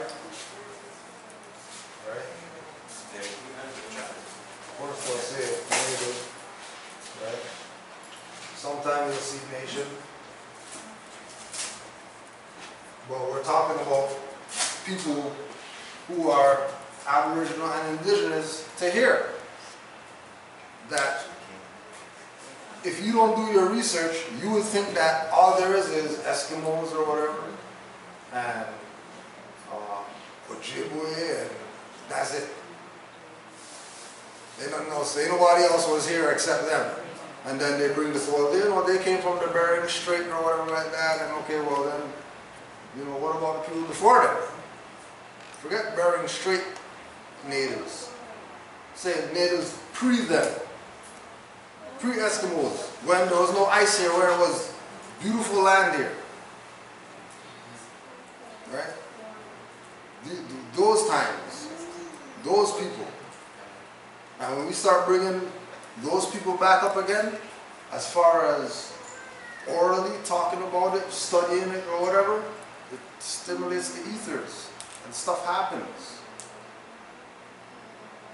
And that's really why I think they're doing their truth and reconciliation and all that. Because they know that it's a spiritual time right now. And if you're putting the proper stuff out there, then you're going to get whatever. What they're trying to escape is, like we talked about, the karma. So any way that they can dodge it, they'll take it. If they can put out truth and reconciliation, and then all the natives get passive for a year, like, oh man, well they recognize, you know what they gave us, they brought us on the stage or whatever like that, we got our little, you know, whatever like that. These guys earned a year, yo, they're alright, we got a year to plan for the next 10 years or whatever. And they'll chip away at this thing. Right? And again, which is why you have, when they do the call upon the stage, it's never no natives who look like us. There's some straight European natives coming up. And then when they leave, they're going into the Benz and the Beamer and all that. Those are the chiefs of the so-called tribes that did the treaties so that they can have a Toronto and a Mississauga and They have, you know, they have their the Williams treaties and the James treaties and all these treaties that these Europeans did with some people who weren't really the natives. Those are late natives. And then historically they call those dummy treaties because they weren't done with the real people who they were supposed to be done with, which is why they keep violating them. And then those people never step up and say, okay, fine, you know what? We're really not the natives. The reason why they're violating all these treaties or whatever like that, because the black guys are really the natives. And we're imposters. We came over here on the Bering Strait, we're actually Asian, that's why we look Asian. 117, sorry. No reparations for you guys. And you know, it's like as if some of these modern so-called Indians don't even seem to know that they're contributing to the S cheating. I came across a case, natives of Hamilton. They had a treaty with Canada. Canada hadn't paid up in like 30 years or whatever. Yeah. And they're trying to get money, but not recognizing they're not paying because, well, we know you're playing the scam on your side. You're not the real guy. You're just the guy to deal with. But thank you for the land, though. I'll take that. Yeah, well, you know, we'll take the land like we made a real deal, but we're not giving you nothing. But we're not giving you anything. Yeah. And then they don't want to give up the goods that they sold up. That's the one that we're even dealing with too with them. Because now you have the quote-unquote black guys saying that they're indigenous. And they're talking that stuff about, yeah, the Moors enslaved or whatever. The Moors only did one treaty. That was Treaty of Peace and Friendship. That's it. In all the treaties you're going to see in this land with the Moors' name on it. But you check all these Indians out here, and you see how much treaties they got with this European, and you know who sold out. Because again, when you go check their condition, just like us, they have nothing. How come you guys have nothing when you guys did the treaties with these guys for stuff to be going on? But nothing. Nothing happened. They got played. Because they thought that they were taking the position of, yeah, now we're going to get something because, you know, we suffered and whatever like that. You didn't suffer like our people suffered here. You know what I mean? When you look at, even when they say, oh yeah, we're going to give, you know, reparations to Jews for whatever, Hitler or whatever like that. All the people who are classified as Jews that are dark should be first in line to get the check. Whether they were in Germany or not. The fact that they're paying out Jews, okay, well then, the Jews who are the original Jews should be in line. What does that have to do with whether they were there or not? Right? Because it's that name that they're talking about that got violated. Oh, but they get nothing. Oh, interesting. But then, you know, these guys built Israel out of Palestine and they did all this crazy stuff to make sure that they have something for their self. That they can say, oh yeah, this is our nation or whatever. But then nobody else in the world uses their religion as a nation, only Jews. And then nobody's not saying, hey, hold on a second, how come these guys are the only guys in the world that have a nation that's a religion? And everybody's just cool with it. That everything that they're doing, when you go Bathurst and all that stuff, everything that they're doing is based in religion, which isn't a nation. How are they able to do this? How are they able to? Nobody else could be a religion. Anybody tried and got nowhere. We're trying to make their religion a nation. Didn't work. But these people, for some reason, they work with them. And then it goes back to that thing we were talking about earlier about people that are part of their little groups, their little echelon groups, that they're going to get their little benefits or whatever. The so-called Jews or whatever, they're in their little Zionist, Kabbalah, Masonry, whatever. That's higher than anything that any other else has, claiming that they know something. I want to add to that. I came across a story a few years ago when Bill Clinton was in office. He went to Africa, and the story was he was going to apologize for what went on there on behalf of America. So all the blacks here thought, okay, reparations are coming, reparations are coming. So he goes to Africa, and he apologizes, and they get some reparations for whatever gone on over there. And then he went to Hawaii, and the same thing. Made some apology there, and they had some certain amount of reparations at the time. And the black group got nothing, and they're trying to figure out, oh, what's going on? Then they start talking the racism stuff. And it's racial, not recognizing, again, that it's a nation.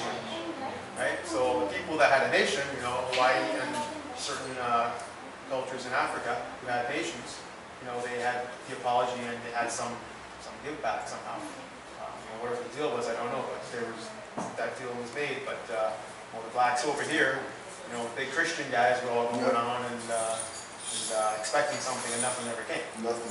Right? Yeah. But it's all nation, right. All status. I don't know exactly what it is that they're doing. Right? And if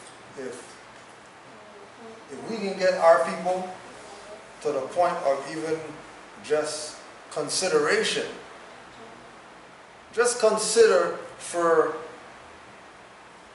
say, 24 hours, without any distractions, consider Moorish nationality just using your own whatever.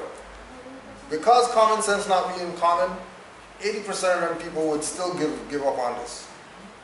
When you could show them everything that would come out of this if they do, but you know, they're so entrenched in the matrix, they're so plugged in that, you know, they got the steak, like, oh man, this steak is good. Like, oh man. It's all glue though, they're gluing meat together these days.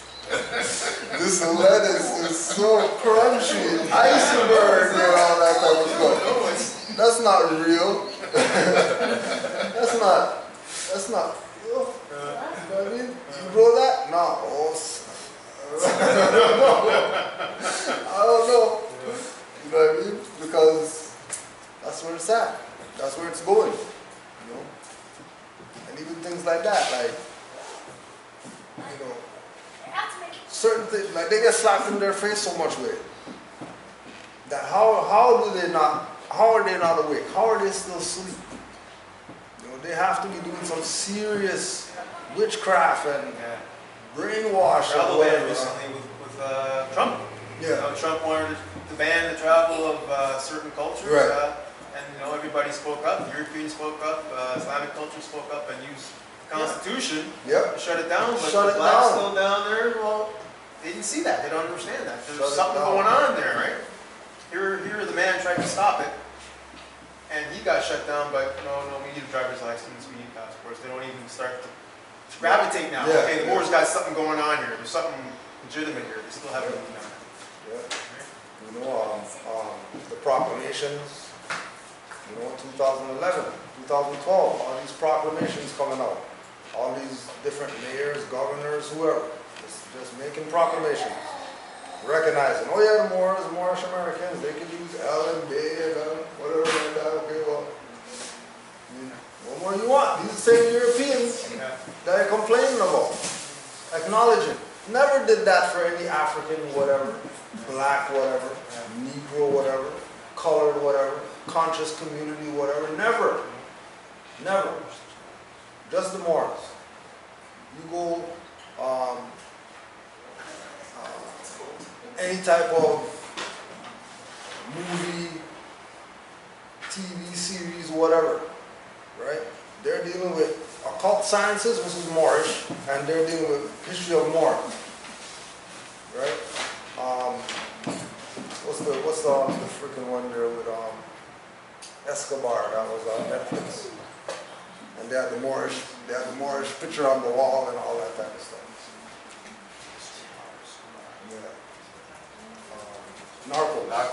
Narcos.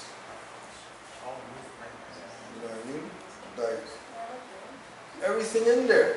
That was a series or was that a movie? Yeah, series, yeah. It's like today, I took in a little, maybe I shouldn't be saying, work on the class. I took in a little bit of, what's it called again? Vikings. Yeah. And they went into Greece. ancient Greece, and oh, the Vikings. And you see Moors everywhere, fezzes on, holding the horses everywhere. Like garb, even the Moors or the dark-skinned, non-dark-skinned Moors, garbed up, sash, everything. Yeah.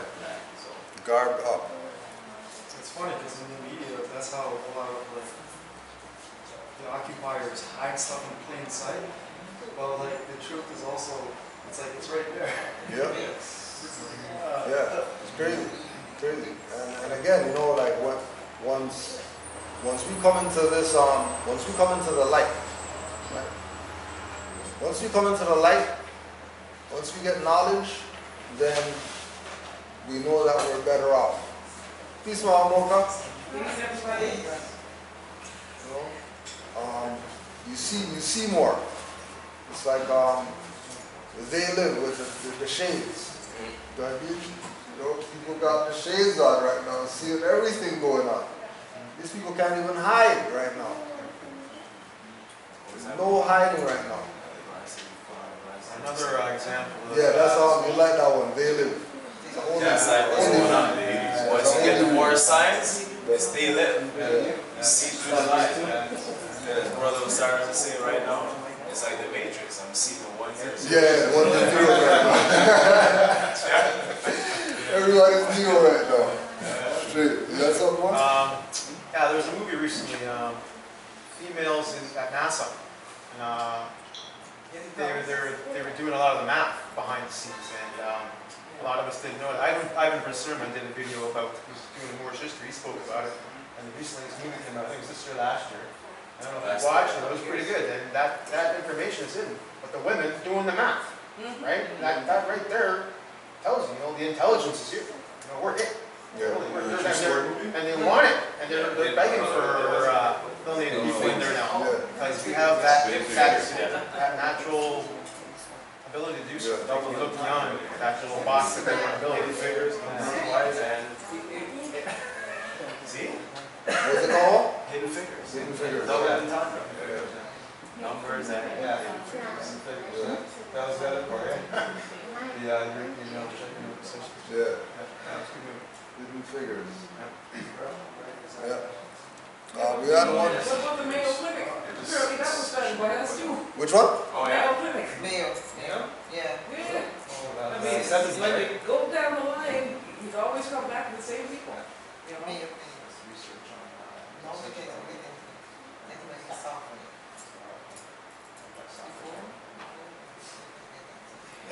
Any more questions?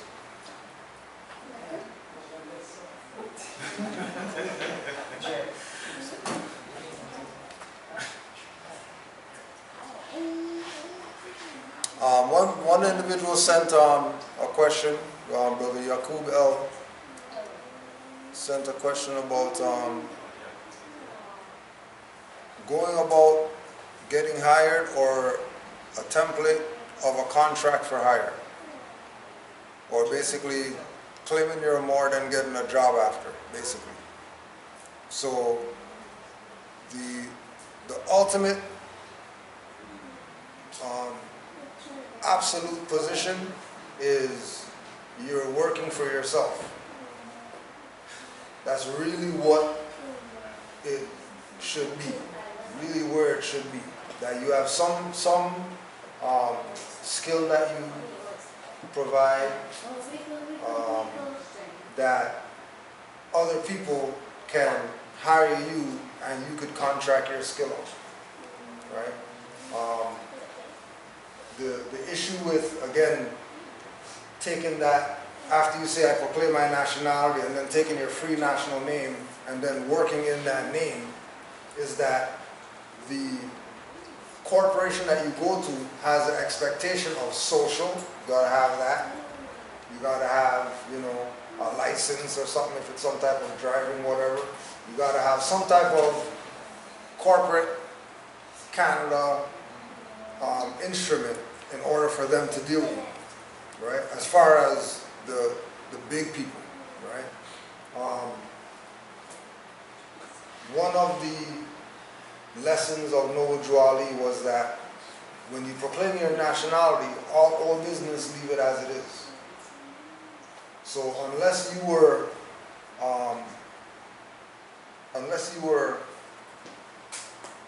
let's just say you were working as the name that you were born with, then you declare your nationality. In this day and time, to go back and say you're going to go and change those things, you're going to have a hard time doing that. Because the democracy game that they've been playing, based on our ignorance, has gained momentum or steam over the time that we've been doing nothing. We've just been sitting by passive, letting this democracy thing do whatever it does. Now we're waking up and we're saying, hey, you know what? You gotta actually do whatever. They're saying, well, where were you 10 years ago? Where were you 5 years ago? You just said you're more yesterday, and you think we're just gonna give it up to you just because you said that? Now, if we did that in multitude, yeah, we might be able to do it that way. Just like everybody else has their quote-unquote nation already. And based on them having their nation, all they got to do is say that. And anybody that they deal with look behind them and say, oh, you guys got a nation behind you? Okay, and then they'll back them whatever they want. Right? And quote-unquote, gays aren't even a nation, and that's what they did. Gays aren't a nation. They proclaim a nation? They move like they're a nation. They have a flag. They have a flag. But that's everyone. That's not like it existed in nature way before that. Right. But like look at for example, people. How many quote unquote groups do you know could get certain streets out here shut down to do whatever it is that they want to do? Go out there and run naked or whatever like that, doesn't even matter. Ring bells. Ring bells. Like they got power like that, and then you go and you check, you know what I mean, on the whole government structure or whatever like that, and then you find out, oh yeah, that one just came out the closet last year, and then that lady over there, she came out the closet, and then that lady is that's the first lady that ever came in here and said some gay whatever. Now she's the head of something. Right? Again, then that's own little secret society lodge or whatever. That the gay guys have the gay guys that have the gay guys that know the gay guys that's going to be able to get them whatever that they want. That's going to get them to teach that stuff in schools right now. Yeah. Like that's not public that made that. That's those specific people that influence that to happen. That you're getting sex ed now. Grade 2, sex ed. But then, when you look at, you know, the Jews, they're not complaining because they got their own school. And the Chinese not complaining because they got their own school. And the French not complaining, they got their own school. And all the other people got their own school, so they're not subject to the BS. The only people that are subject to the BS are Negroes and poor whites. And anybody else who comes here thinking that, you know, land of opportunity and I'm an immigrant here, so I'm going to be able to get whatever, they're not getting anything. These people are about enslavement. These people are about human trafficking on mass levels. You think it's not human trafficking when they brought the Syrians here?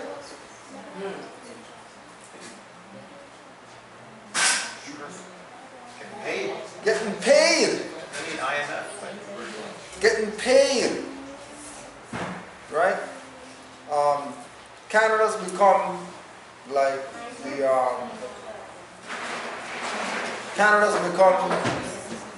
the reservation. The immigrant reservation. They were calling Trudeau today the oil pimp. The what? Oil pimp? Oil pimp. Oil pimp? Because of the that pipeline that everyone doesn't want, but he's just forcing through. So they call him an oil pimp. And the biggest dope dealer out there, right? Cannabis thing. Yeah.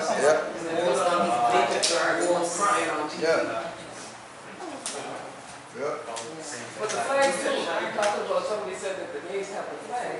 It's funny, long before the gays got as big as they do, right now is Jesse Jackson has a rainbow coalition way back. You know what I mean? But they've reverted the colors. Where purple is on the top. I think they put it here. It's also not changes. Just Jackson had the chocolate colors. Yeah. Oh, that's what. They're vibrating. Unknowingly, I don't know whoever designed it.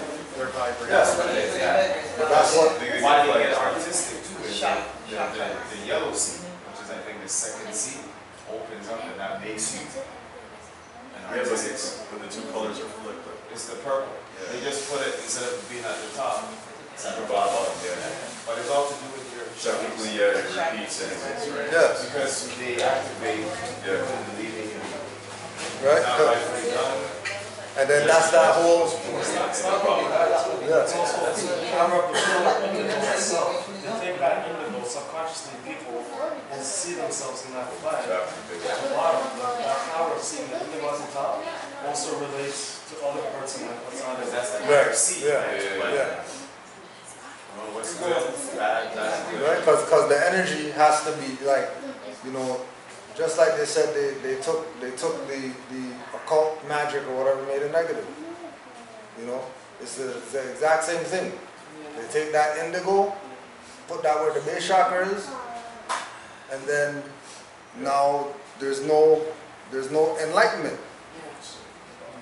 You're limited to, if indigo is on the bottom, then that's where your higher mind is going to be resonating. That's what they want people to be. That's what they, because that you can only be indigenous, quote unquote Indians. Yep.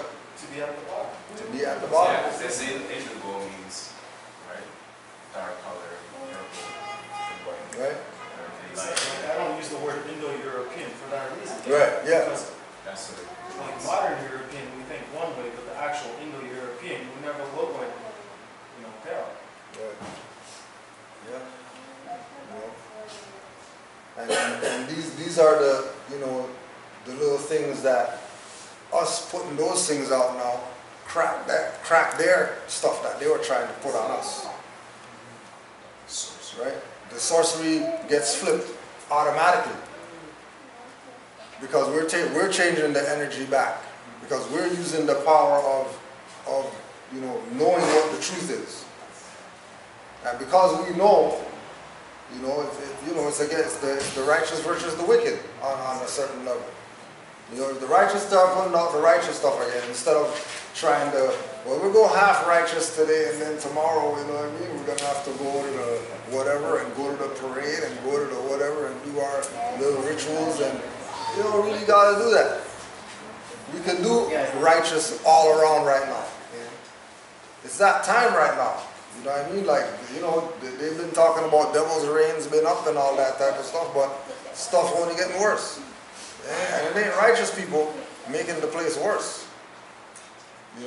But if the energy switch isn't happening with people who are all the way there, then the ones who are on it are the ones that have to be the nucleus for everybody to be able to have something eventually. Because we already know what we got.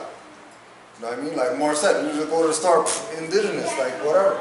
You add up them taxes over a year, see how much money you save, tell me if it's not worth saying a year or more.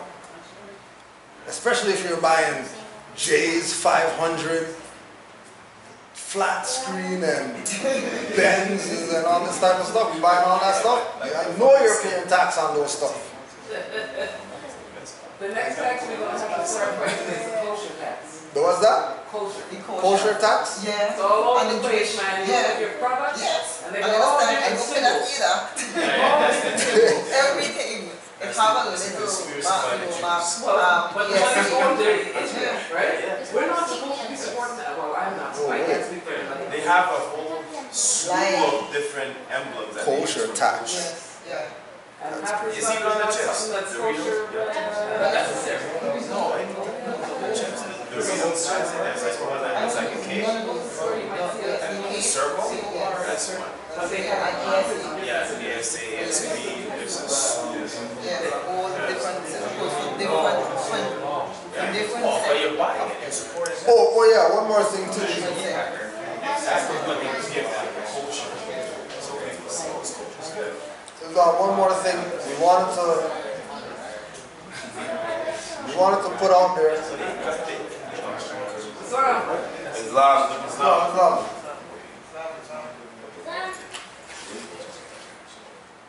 We if anybody's noticed the difference in the temperature outside the inside. Oh yeah. Compared to other spots and all that stuff. I was gonna say it when we came here. Yeah. Someone should say it to, I want to say that, that it's nice and kosher and cool. No tax. So we want to give a shout out to Sister Naeem L, because it was her donation that got us our AC unit. So we just want to send a shout out.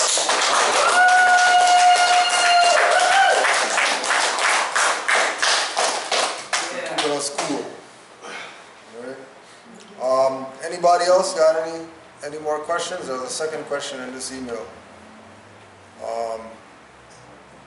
And we can put this out there for the Moors to answer too. How do you go about when a store or company does not honor the non-tax obligation code?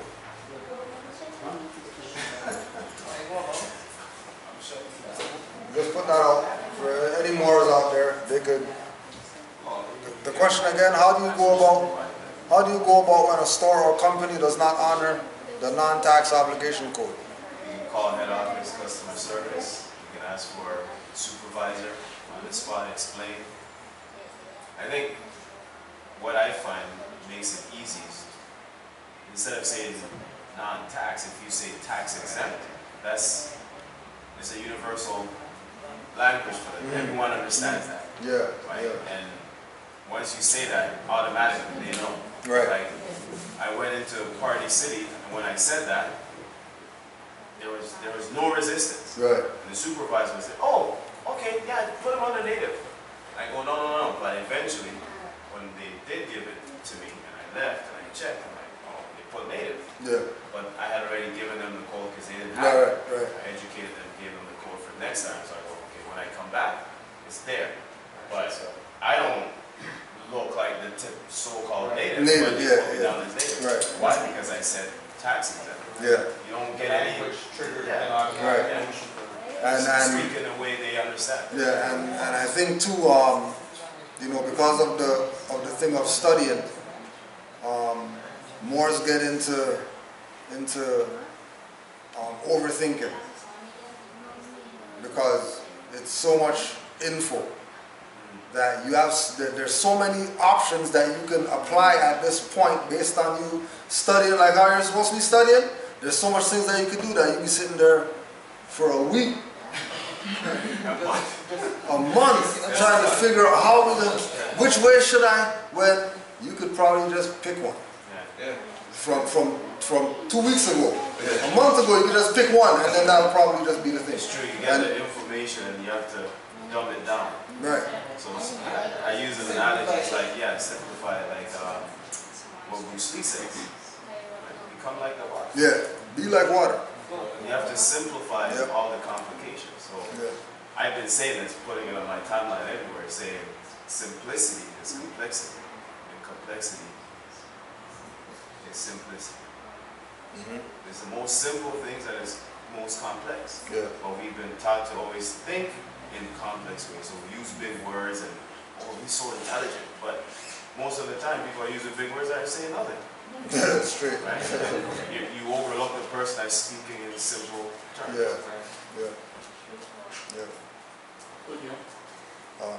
Businesses are willing to accommodate you. It's just to go and claim it, right? They're waiting for you to come in, let them know. Say, this is what I'm entitled to. Please respect it. Like, They're waiting for you to do. They're at that place now. It's true. And again, with the thing that you're saying, because we know that we're not obligated to the tax, because we're not corporations. So, it's not really an exemption. So Moors get in their mind that, well, because I've studied and it's really non-obligation, or non-tax obligation, if I say to them tax exempt, then that means, you know, no drug is going to come down the escalator. You just said that. When it's not going to be that serious. Because you're going to pick your battles depending on what it is that you're dealing with. You know, just like Moore said, every time I go tax exempt, no questions. How much times you go? 50 times. So 50 and 0 record, 50 and 0. The non-tax obligation more, well, you know what I mean, I'm like 25 and 25 because 25 times I was battling them down and they didn't want to do it, and then I had to go to the... You heard it, welcome, you didn't just say tax exempt. You wouldn't have no problems. Matter of fact, they wouldn't even ask you for the card. They already know what to do when they say tax exempt. I told them it's, what was the term I used? I just said, sometimes I'll say, oh, the card is just a safe face. Like you said, depending on who, right? Or sometimes I'll say, it's not really needed. So it's just whoever you're reversing. There's no need to get upset. Right. Why don't you want to get I'm obligated. All you do is just making matters worse. Right. And when you tell them over and over, I'm entitled. What I find only maybe out of 100, 2 times I've had to say, okay, just call your supervisor. Right? Most of the, once it gets there, they'll be the ones to say, oh, I don't know, okay, hold on, let me just talk to my boss, and they call them. Once they come, just, you do the same way, just punch it in. It's done. And then another thing too is if you happen to, you know, be butting heads with these people about the stuff, you could also say no patronage and go somewhere else. And don't give them your business ever again. And tell everybody that these people are rights violators. So don't shop there. Pick it in front of your stuff. You want to pick it at March or whatever? All right, go to all these stores who've been raping you, making you pay their tax because, you know, they don't want to pay double tax. Because they're the corporation, not the people. But the people have to be able to prove their claim that they're not a corporation. And if it can't be proven, then they're going to go with what the status quo is. Oh, a bunch of guys standing around or whatever like that. Oh, no fezzes on there. All those guys are probably black guys. Even though it might not be like that. It might be all Moors there. They just didn't have their fez today. But guarantee if there are all them fezzes on there, they're not going to say, oh yeah, there goes the black guy over there with the fezzes on. They'll recognize them as somebody and deal with them accordingly. There was even, when we look at the whole tax exempt non-obligation, there's even people from other nations. There's Hindustani stores that we go to that they're like, oh yeah, we already know no tax. It's not even a question. They already know. Oh, you guys are, oh, you mean, especially when we talk to them about knowing that, you know, Sri Lanka is really Ceylon and India is Hindustan, and you start talking about history that they thought was off the planet and nobody knows this stuff, and you're coming out telling them stuff about their stuff that they even know. They're looking at us like, how do you know that? How do you know that India was called Hindustan at one time? I study, I read or whatever. I'm not black. Oh, okay, I guess, okay, that's right. Yeah. You're not a BT and all that stuff. No. Well, we're not them. You know what I mean? We're definitely not them. Any more questions? Feel free to throw those out. We got some time still. Yeah, and then those situations too, like you're supposed to be, you should teach them. Like teach them whatever you can teach them, you know? You can teach them on the Constitution. If you study the card, it's not, it's relative to Constitution. So whether you purchase something or not, whether you decide to purchase or not, if you're getting resistance, that's not really an issue. That's really an opportunity for you to teach somebody something about this place, because most likely you're more original to this place than they are, so why would they know more than you? Right? And then relative to either CRA or IRS, if they don't really know, then they can't really be telling you no. Because if they don't know what the situation is between their corporation and the tax agency, and they can't tell you, you can't do that, because that has nothing to do with them managing the store and having stock on the shelf and cash registers and all that. That's head office. That's something else. So they're not really supposed to be saying that. So if they do say that, don't even worry about it, but just know that that's a teaching opportunity now. Teach them something and do whatever you do to keep moving.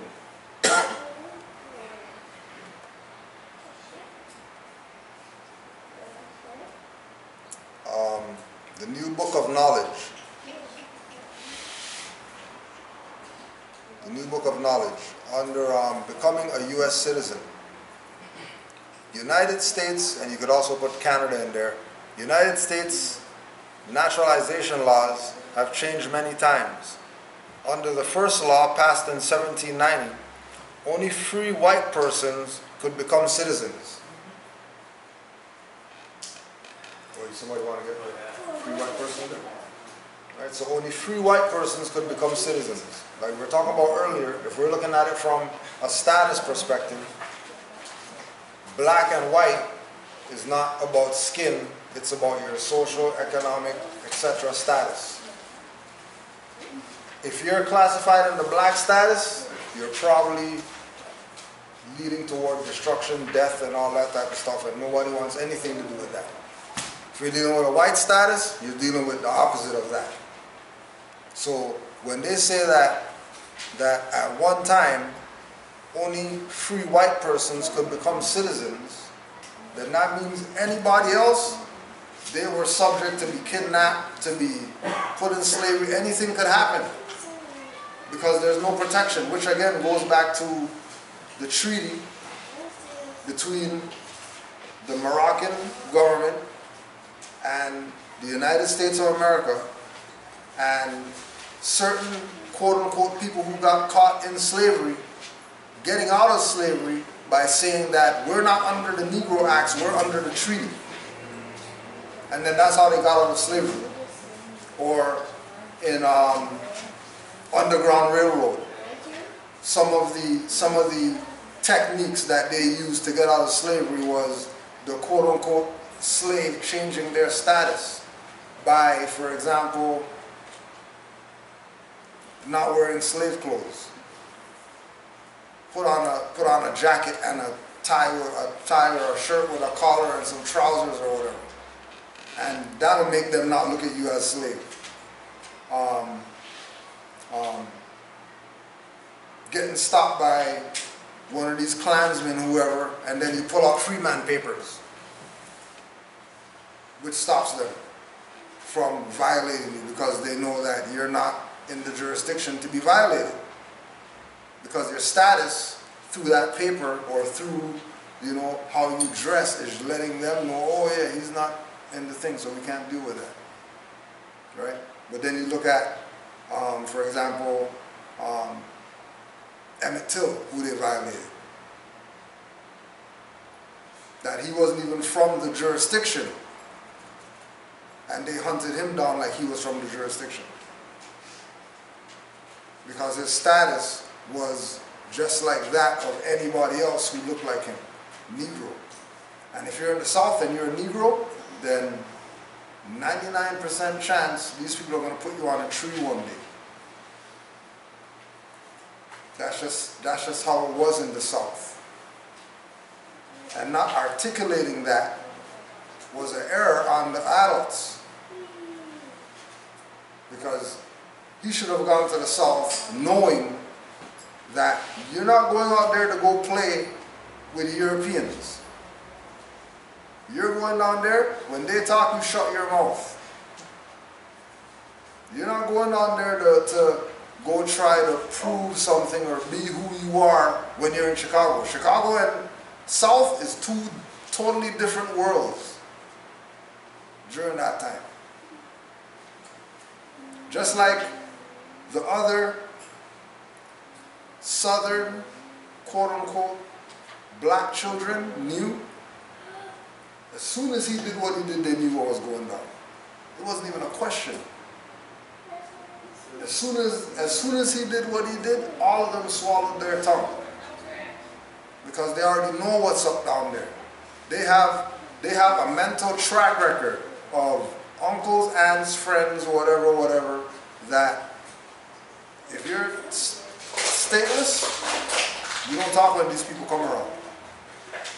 And then there were select few people in all these different quote-unquote Black Wall Streets or whatever, that had this status that they couldn't get touched by KKK. They couldn't get bothered. They're going to go drink from the white fountain.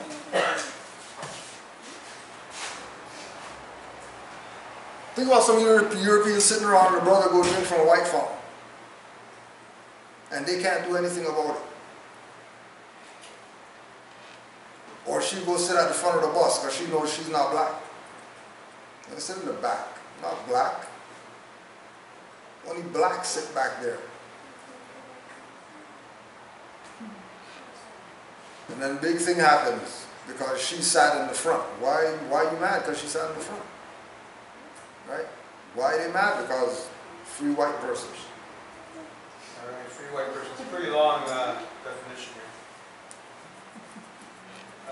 Free white persons referred to in Naturalization Act as amended by the Act 1870.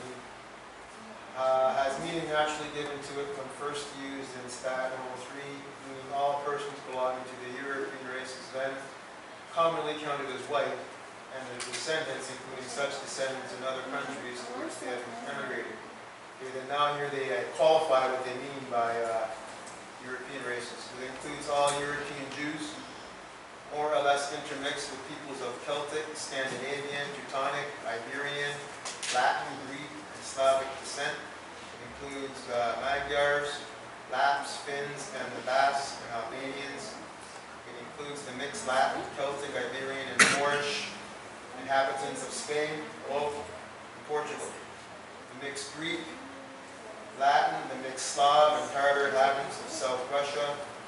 It does not mean Caucasian race, Aryan race, or Indo-European races, nor the mixed Indo-European, Dravidian, Semitic, and Mongolian peoples who inhabit Persia. Syrian of Asiatic birth and descent will not be entitled to become a naturalized citizen of the United States as being a free white person, nor a native born of Filipino, native of India who belong to Hindu races. And that's the qualification for what they mean by European races, which is seems to be more ancient meaning of European as opposed to the modern European who's pale. And then when you think about quote unquote European, remember that Europeans are Asians, not Europeans like that. Because Europe's in Asia. Europe's not its own continent and none of that stuff for people trying to play like so they can have somewhere to live. Europe's part of Asia. Right? Hence the Caucasian, but they never use that. They'll say European. Right? Only when there's pressure they'll say Caucasian because they don't want to get thrown under the bus. Right? Because if you're from over there, you have to tie to Asia. And then even again with the Chinese, that's why they can go to South Africa and do whatever it is that they're doing. Right now, 2018, Chinese have jurisdiction in South Africa or in Nigeria or in Kenya or whatever. How? Because that's Asia, South Asia, that they call Africa today. But again, calling it something that it's not allows it to be escheated. And once you give up the goods for the escheat, don't think you could come back later and say, oh, what I actually meant was, oops. They're not giving it up because of the oops that you made. Right? It's going to be a battle to give it up. Because they realize that they got, especially if they started doing stuff on it, and then you know, this is where it is because of ignorance. All right.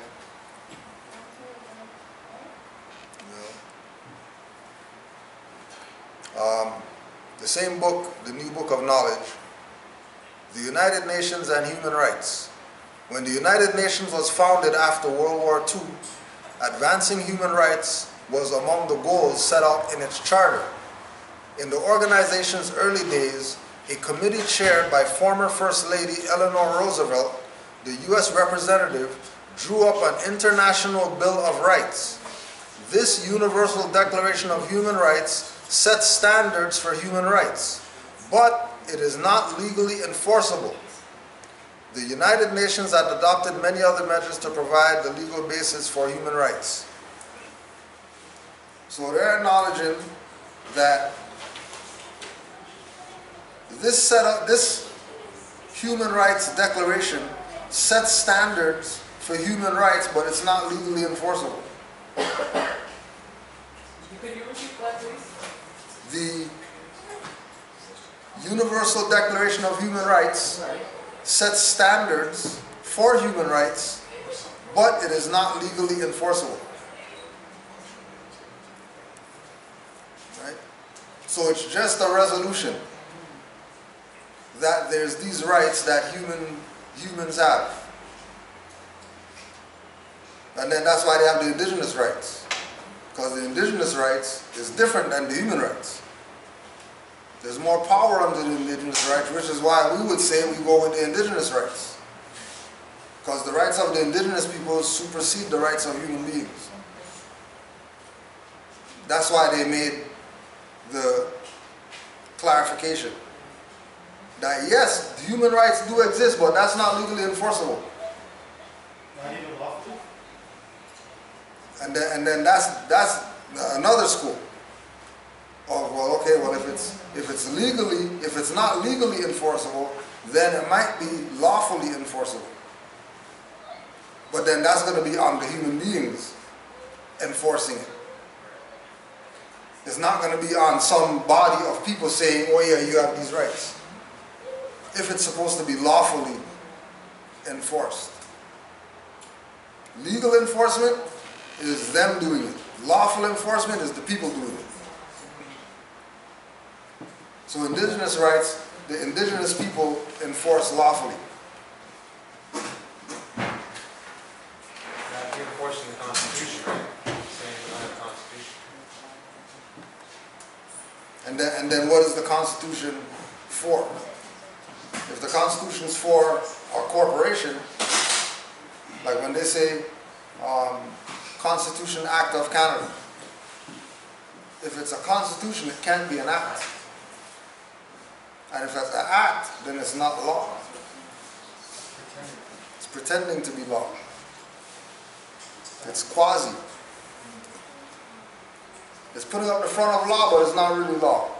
But everybody agrees that this plastic in our pocket is money, then I guess it's money.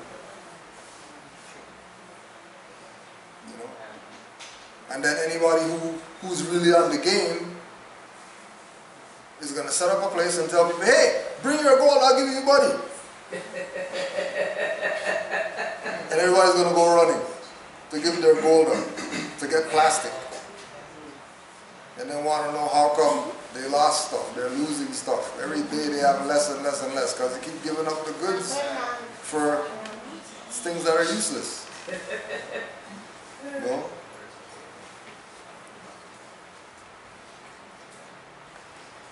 Another question came up, how to research the indigenous names of territories and the land. Again, we will say, hit that library up. Hit that library up, go on that microfilm and all that type of stuff, and you'll find stuff. You know, the words that will lead you to those types of information would be like exotic maps. Yeah. Or yeah. Oriental. Yeah. Or Occidental. Yeah. Those words. Yeah, because once you start doing the floodgates will open. It's unavoidable.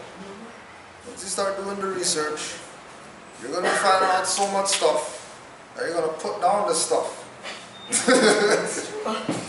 You're going to say, this is too much right now. Let me just put this down and go watch a movie or something. Because it's so much.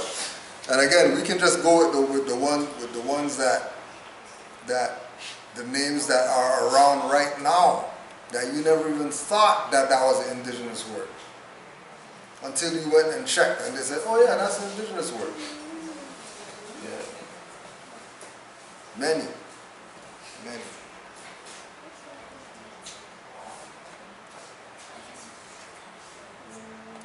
So we'll be here every oh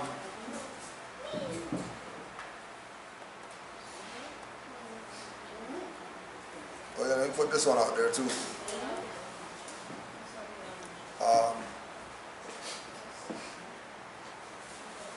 Brother Tavares from Hawaii sent this one. Aloha GS. From Hawaii checking in. Last week communicated you offered me to join class and talk about the connection between the Moorish movement and Kanakas, indigenous people of Hawaii. I have a friend who is a recognized leader in the Kanaka community, as well as a professor of Hawaiian studies at the University of Hawaii, Maui. He recently won a court case which gained attention because he challenged the court to conduct his trial in Hawaiian.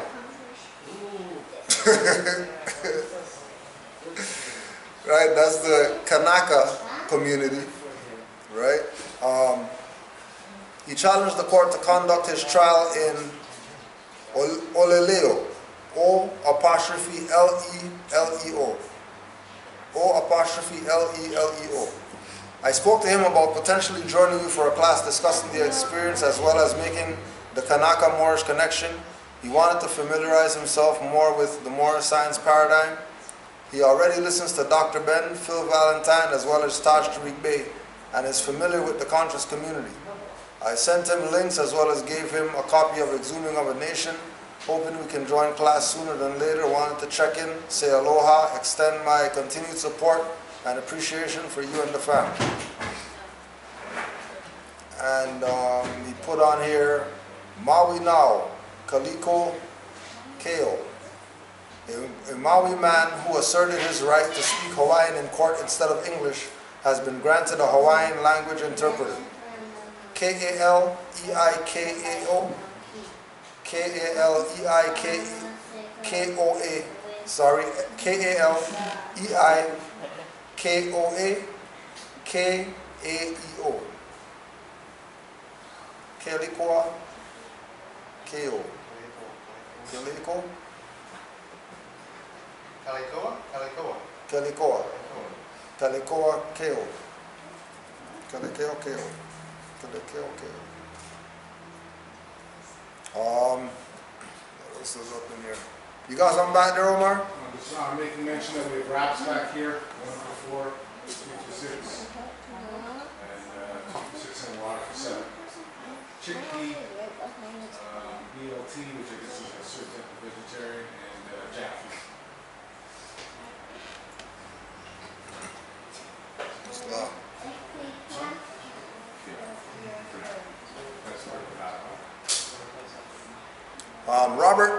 Brother Robert, Islam. So they are all going to say they are Moors now, right? Christian black nationalists I study and never knew that still existed. A Moor standing next to a Christian black nationalist. I sincerely hope these Moors are letting the keys fly when they build with the asleep. If not, what's the use?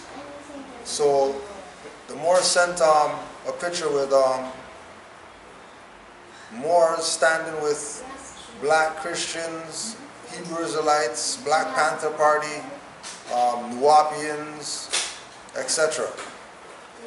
And again, you know, we put it out there. Yeah, you know, people like unity in pictures, but when it's time to be part of a nation, these people not proclaiming who they are. They're staying in the black conscious order. Photo op, they'll be with the Moors in the photo. But when it's time for declare or proclaim your nationality and get out of the dead status, there's a lot of resistance there. You know? So we'll see. We'll see. We know where we're at as far as Moors are concerned. And our duty is to bring our people into this marvelous light so they can change their mindset, and then once they change their mindset, then their conditions are automatically going to change. Because the universal law says all is mental. Right? The power of the Psalms say, as a man thinketh, so is he. So as soon as a man thinks about it, it could manifest. But he has to be in that right frame of mind for that to even happen, because you think what you want and you think and get what you don't want too. So thinking the wrong frequency, you get the wrong thing coming back to you. Think on the right frequency, then of course you'll get a favorable reply. You mentioned a while ago that claiming your nation, that it's best to have your own business on your own. Right, yeah. So that you don't need this social insurance. Right. But you also mentioned driver's license. How do you go about that? Well, we have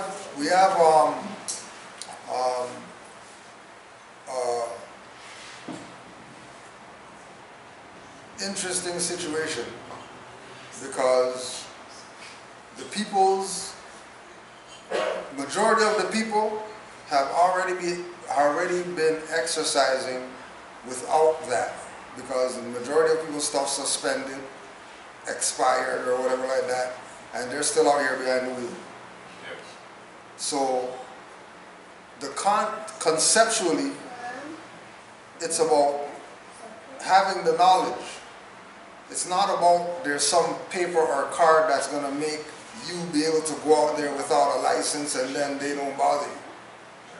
They'll probably bother you more if you have your own stuff on.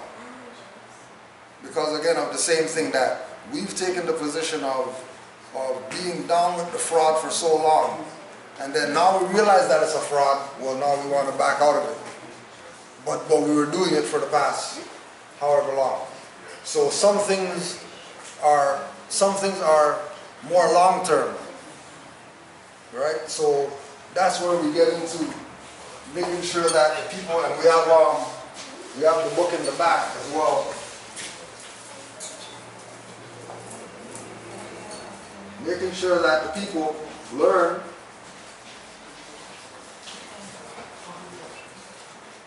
how to live within contracts.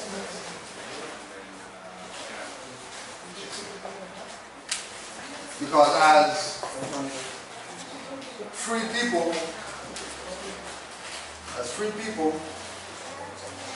you have the right to contract or not to contract.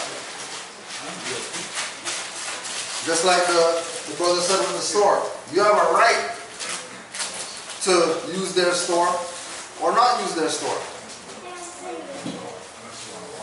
If they're going to play around with you and deny you your right to not pay tax, then you take your right somewhere else. If you have, go ahead, Omar. I was just going to say, the alternative option to all of this that we're trying to get to is ultimately you start to create your own community.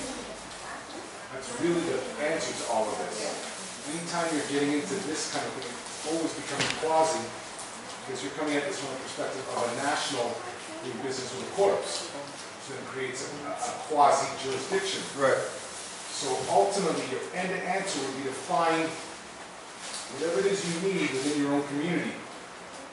And then we would be doing that for everything, and then they'd be cut out, which is what we should be doing anyways, right? And this is where it goes into it. When you check on the Moorish movement track record, you see that they had manufacturing companies. If they had manufacturing companies, then trust me, people had jobs as Moors. because there was not any blacks, Negroes, or whatever working at the Moorish manufacturing company. There wasn't no blacks, Negroes, colors working at the Moorish cookie factory, the Moorish fisheries, the Moorish schools, all the stuff that was going on. There weren't, Moors were taking care of each other. Just like when we look at, again, with Black Wall Street, is Moors taking care of each other. Saying we're going to build something for ourselves and our posterity. Like we're going to build it. If other people want to come help build, come on, help build. But we're not taking any handouts or whatever like that. You know. And that's it. You can see this place being a manifestation of that, because anyone who's been at our own temple, which was just on the block, it was a third of this. Right. And Moore's got a lot of group now. AC and shit. Everyone's all like chilling. We didn't have any of that there. And we're looking. These are Moors who are creating the food that you're eating right now. So right back there, we're still working on it because we had a black guy do some work here, and of course the work didn't get done. And now it's sort of that's our growing pain here. In the whole home rental thing, trying to keep it within the community, trying to hire someone who might not be on that knowledge, and you're trying to support your own community. And it just, brought, you could say, proverbially, it brought us to tears. And it made us realize that one of the realizations I had was that if you come in here and you find some European doing some work on something, don't get upset about it. Because ultimately we're looking to get the people to get the job done versus trying to, because I was having arguments with the guy who gave me the reference about how we have to help our community out, how we have to, we're going to have growing pains. I said, how come the growing pains always seem to happen with the people putting up the money? How come the growing pain isn't on his side? And we're like, no, that guy did way too much work. We can't handle this. You know what I mean? He built our whole place. No, instead, it's games. Right? So, this is part of what Kudjo's doing, what we're growing with things. We've now got what we think is space in here. That if you guys want to be able to get some groups in here, be able to do some things, we can set up tables in here, you could have a phone center in here, sort of thing, that kind of just ideas of throwing them out. You could have yoga, you could, whatever, teach languages, feeling finally the space, and finally have the climate that you can sort of work in, right? If you just take a step outside, you come back in here, and realize what you got.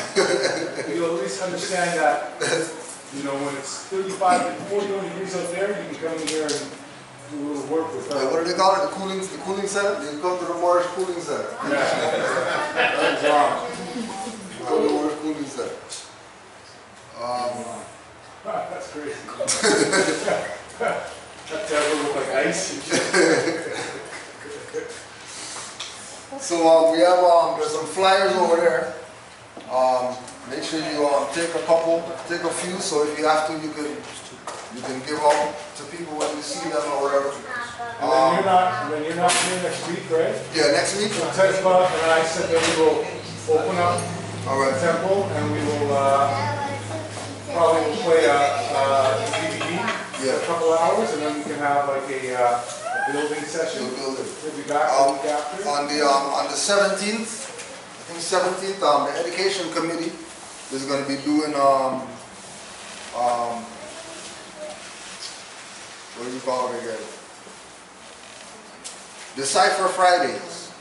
So Decipher Fridays is basically also watching Moorish themed movies, TV shows, or whatever like that, and just breaking those down. Alright? So if you have any movies or TV shows, you got stuff on DVD or whatever like that, that are Moorish themed, we'll gladly appreciate you putting those titles out to us so we can try to acquire or get copies of whatever it is, so we could have our Decipher Friday nights. There's probably going to be some type of donation at the door, and we're probably going to be looking at having something light to eat for that night as well.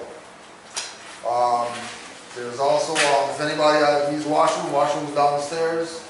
There's also the Moorish Museum. Go around, take a look at what we have. We also have the storefront in the back. If you need your books, your DVDs and stuff like that, you get that stuff back there. You got anything today, Sister Socket? You got any of your stuff? Your drinks or anything like that? No, not today. Alright, no worries. Not this week. Just the collection bowl or canisters going around if anyone wants to contribute. Yeah.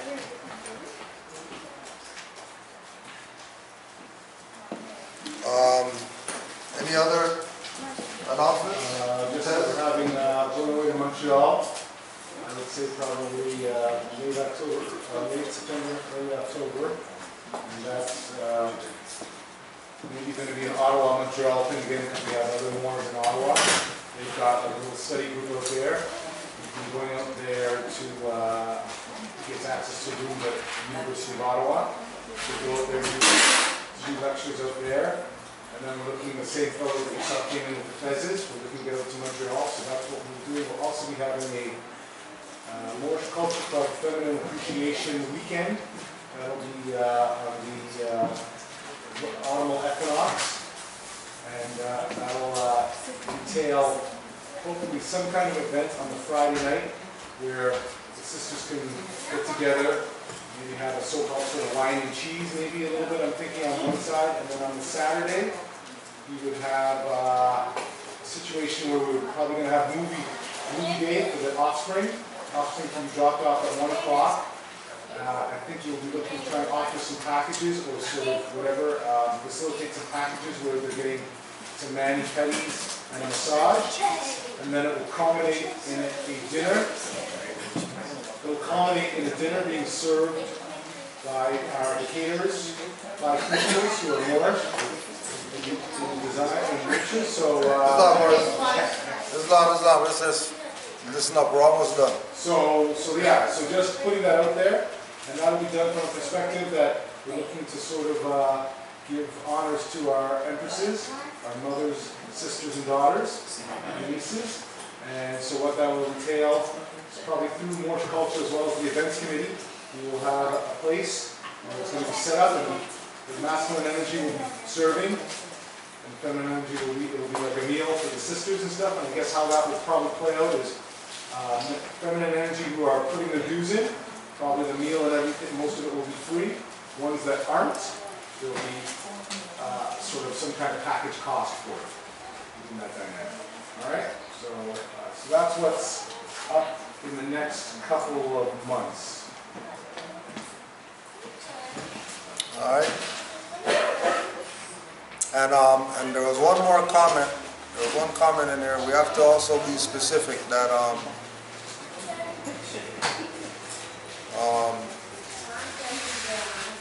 somebody said that these temples are jokes and they don't teach any civics. And that's exactly right. But we have to also make sure that we qualify that not all temples are that. Right? There are some more science temples out here that are doing what's supposed to actually be done. As far as getting our people the right information for them to make themselves better. Right? We know this.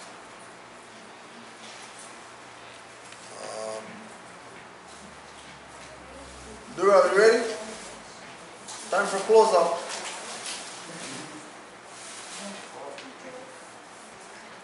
So we want to thank everybody for being here. We're just going to close out and we'll be here for a little bit more. So where are you gonna stand from? You gonna stand over there again or are you gonna stand over there? So we're just gonna face the east, so you have to say face the east. Louder like you're on the playground. Face the east! Alright. And what then we have to say is what this. Face the east. Love of the universe. Love of the universe. Father love. Truth. Peace. Freedom. And justice. Is our protector. Allah is my protector. My guide. And my salvation. By night. And by day. Through the prophet.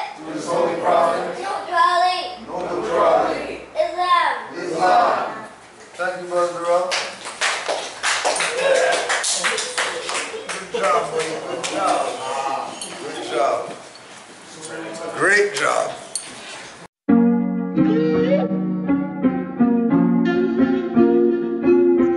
This is a harmonious beat.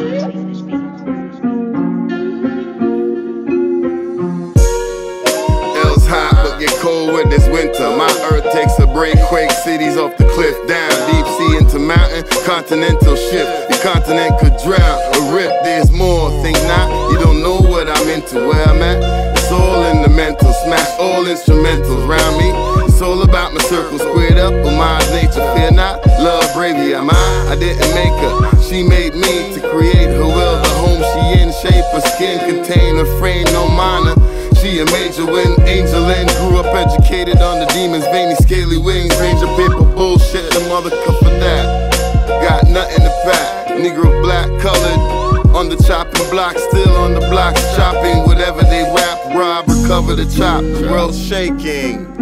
Still my words, you take it in, hear me speaking out your ear holes. How can you retain a quote? Stop, your brains bang, shot, but still you won't croak. Commander in chief, masters turn sheep at the battle. They stay chattel to eat, and wolf for my wife beats. At times a werewolf, they attack me and turn food for the garden. Pour water, make a black sea. Black male, black coat, black blue. Black list, black ball, black shoes. Black veil, black cheese, black news. But no such thing as black man. Black male, black coat, black blue. Black list, black ball, black shoes. Black veil, black cheese, black news. But no such thing as a black man. Roses all red, green, gun, copper, shot, pop, bust, and he left, didn't leave no weeds, no seeds. I'm his skull and his backbone ripped with his voice tone. Moms are saying a heartbeat, consanguinity though. Constant bork bites, now I'm civil. I get you with my pen, no more dog fights or scribbles. Enforcing treaties, I'ma cost you greedy. Dressed in costumes to greet me. You think you know how this is gonna end? Really?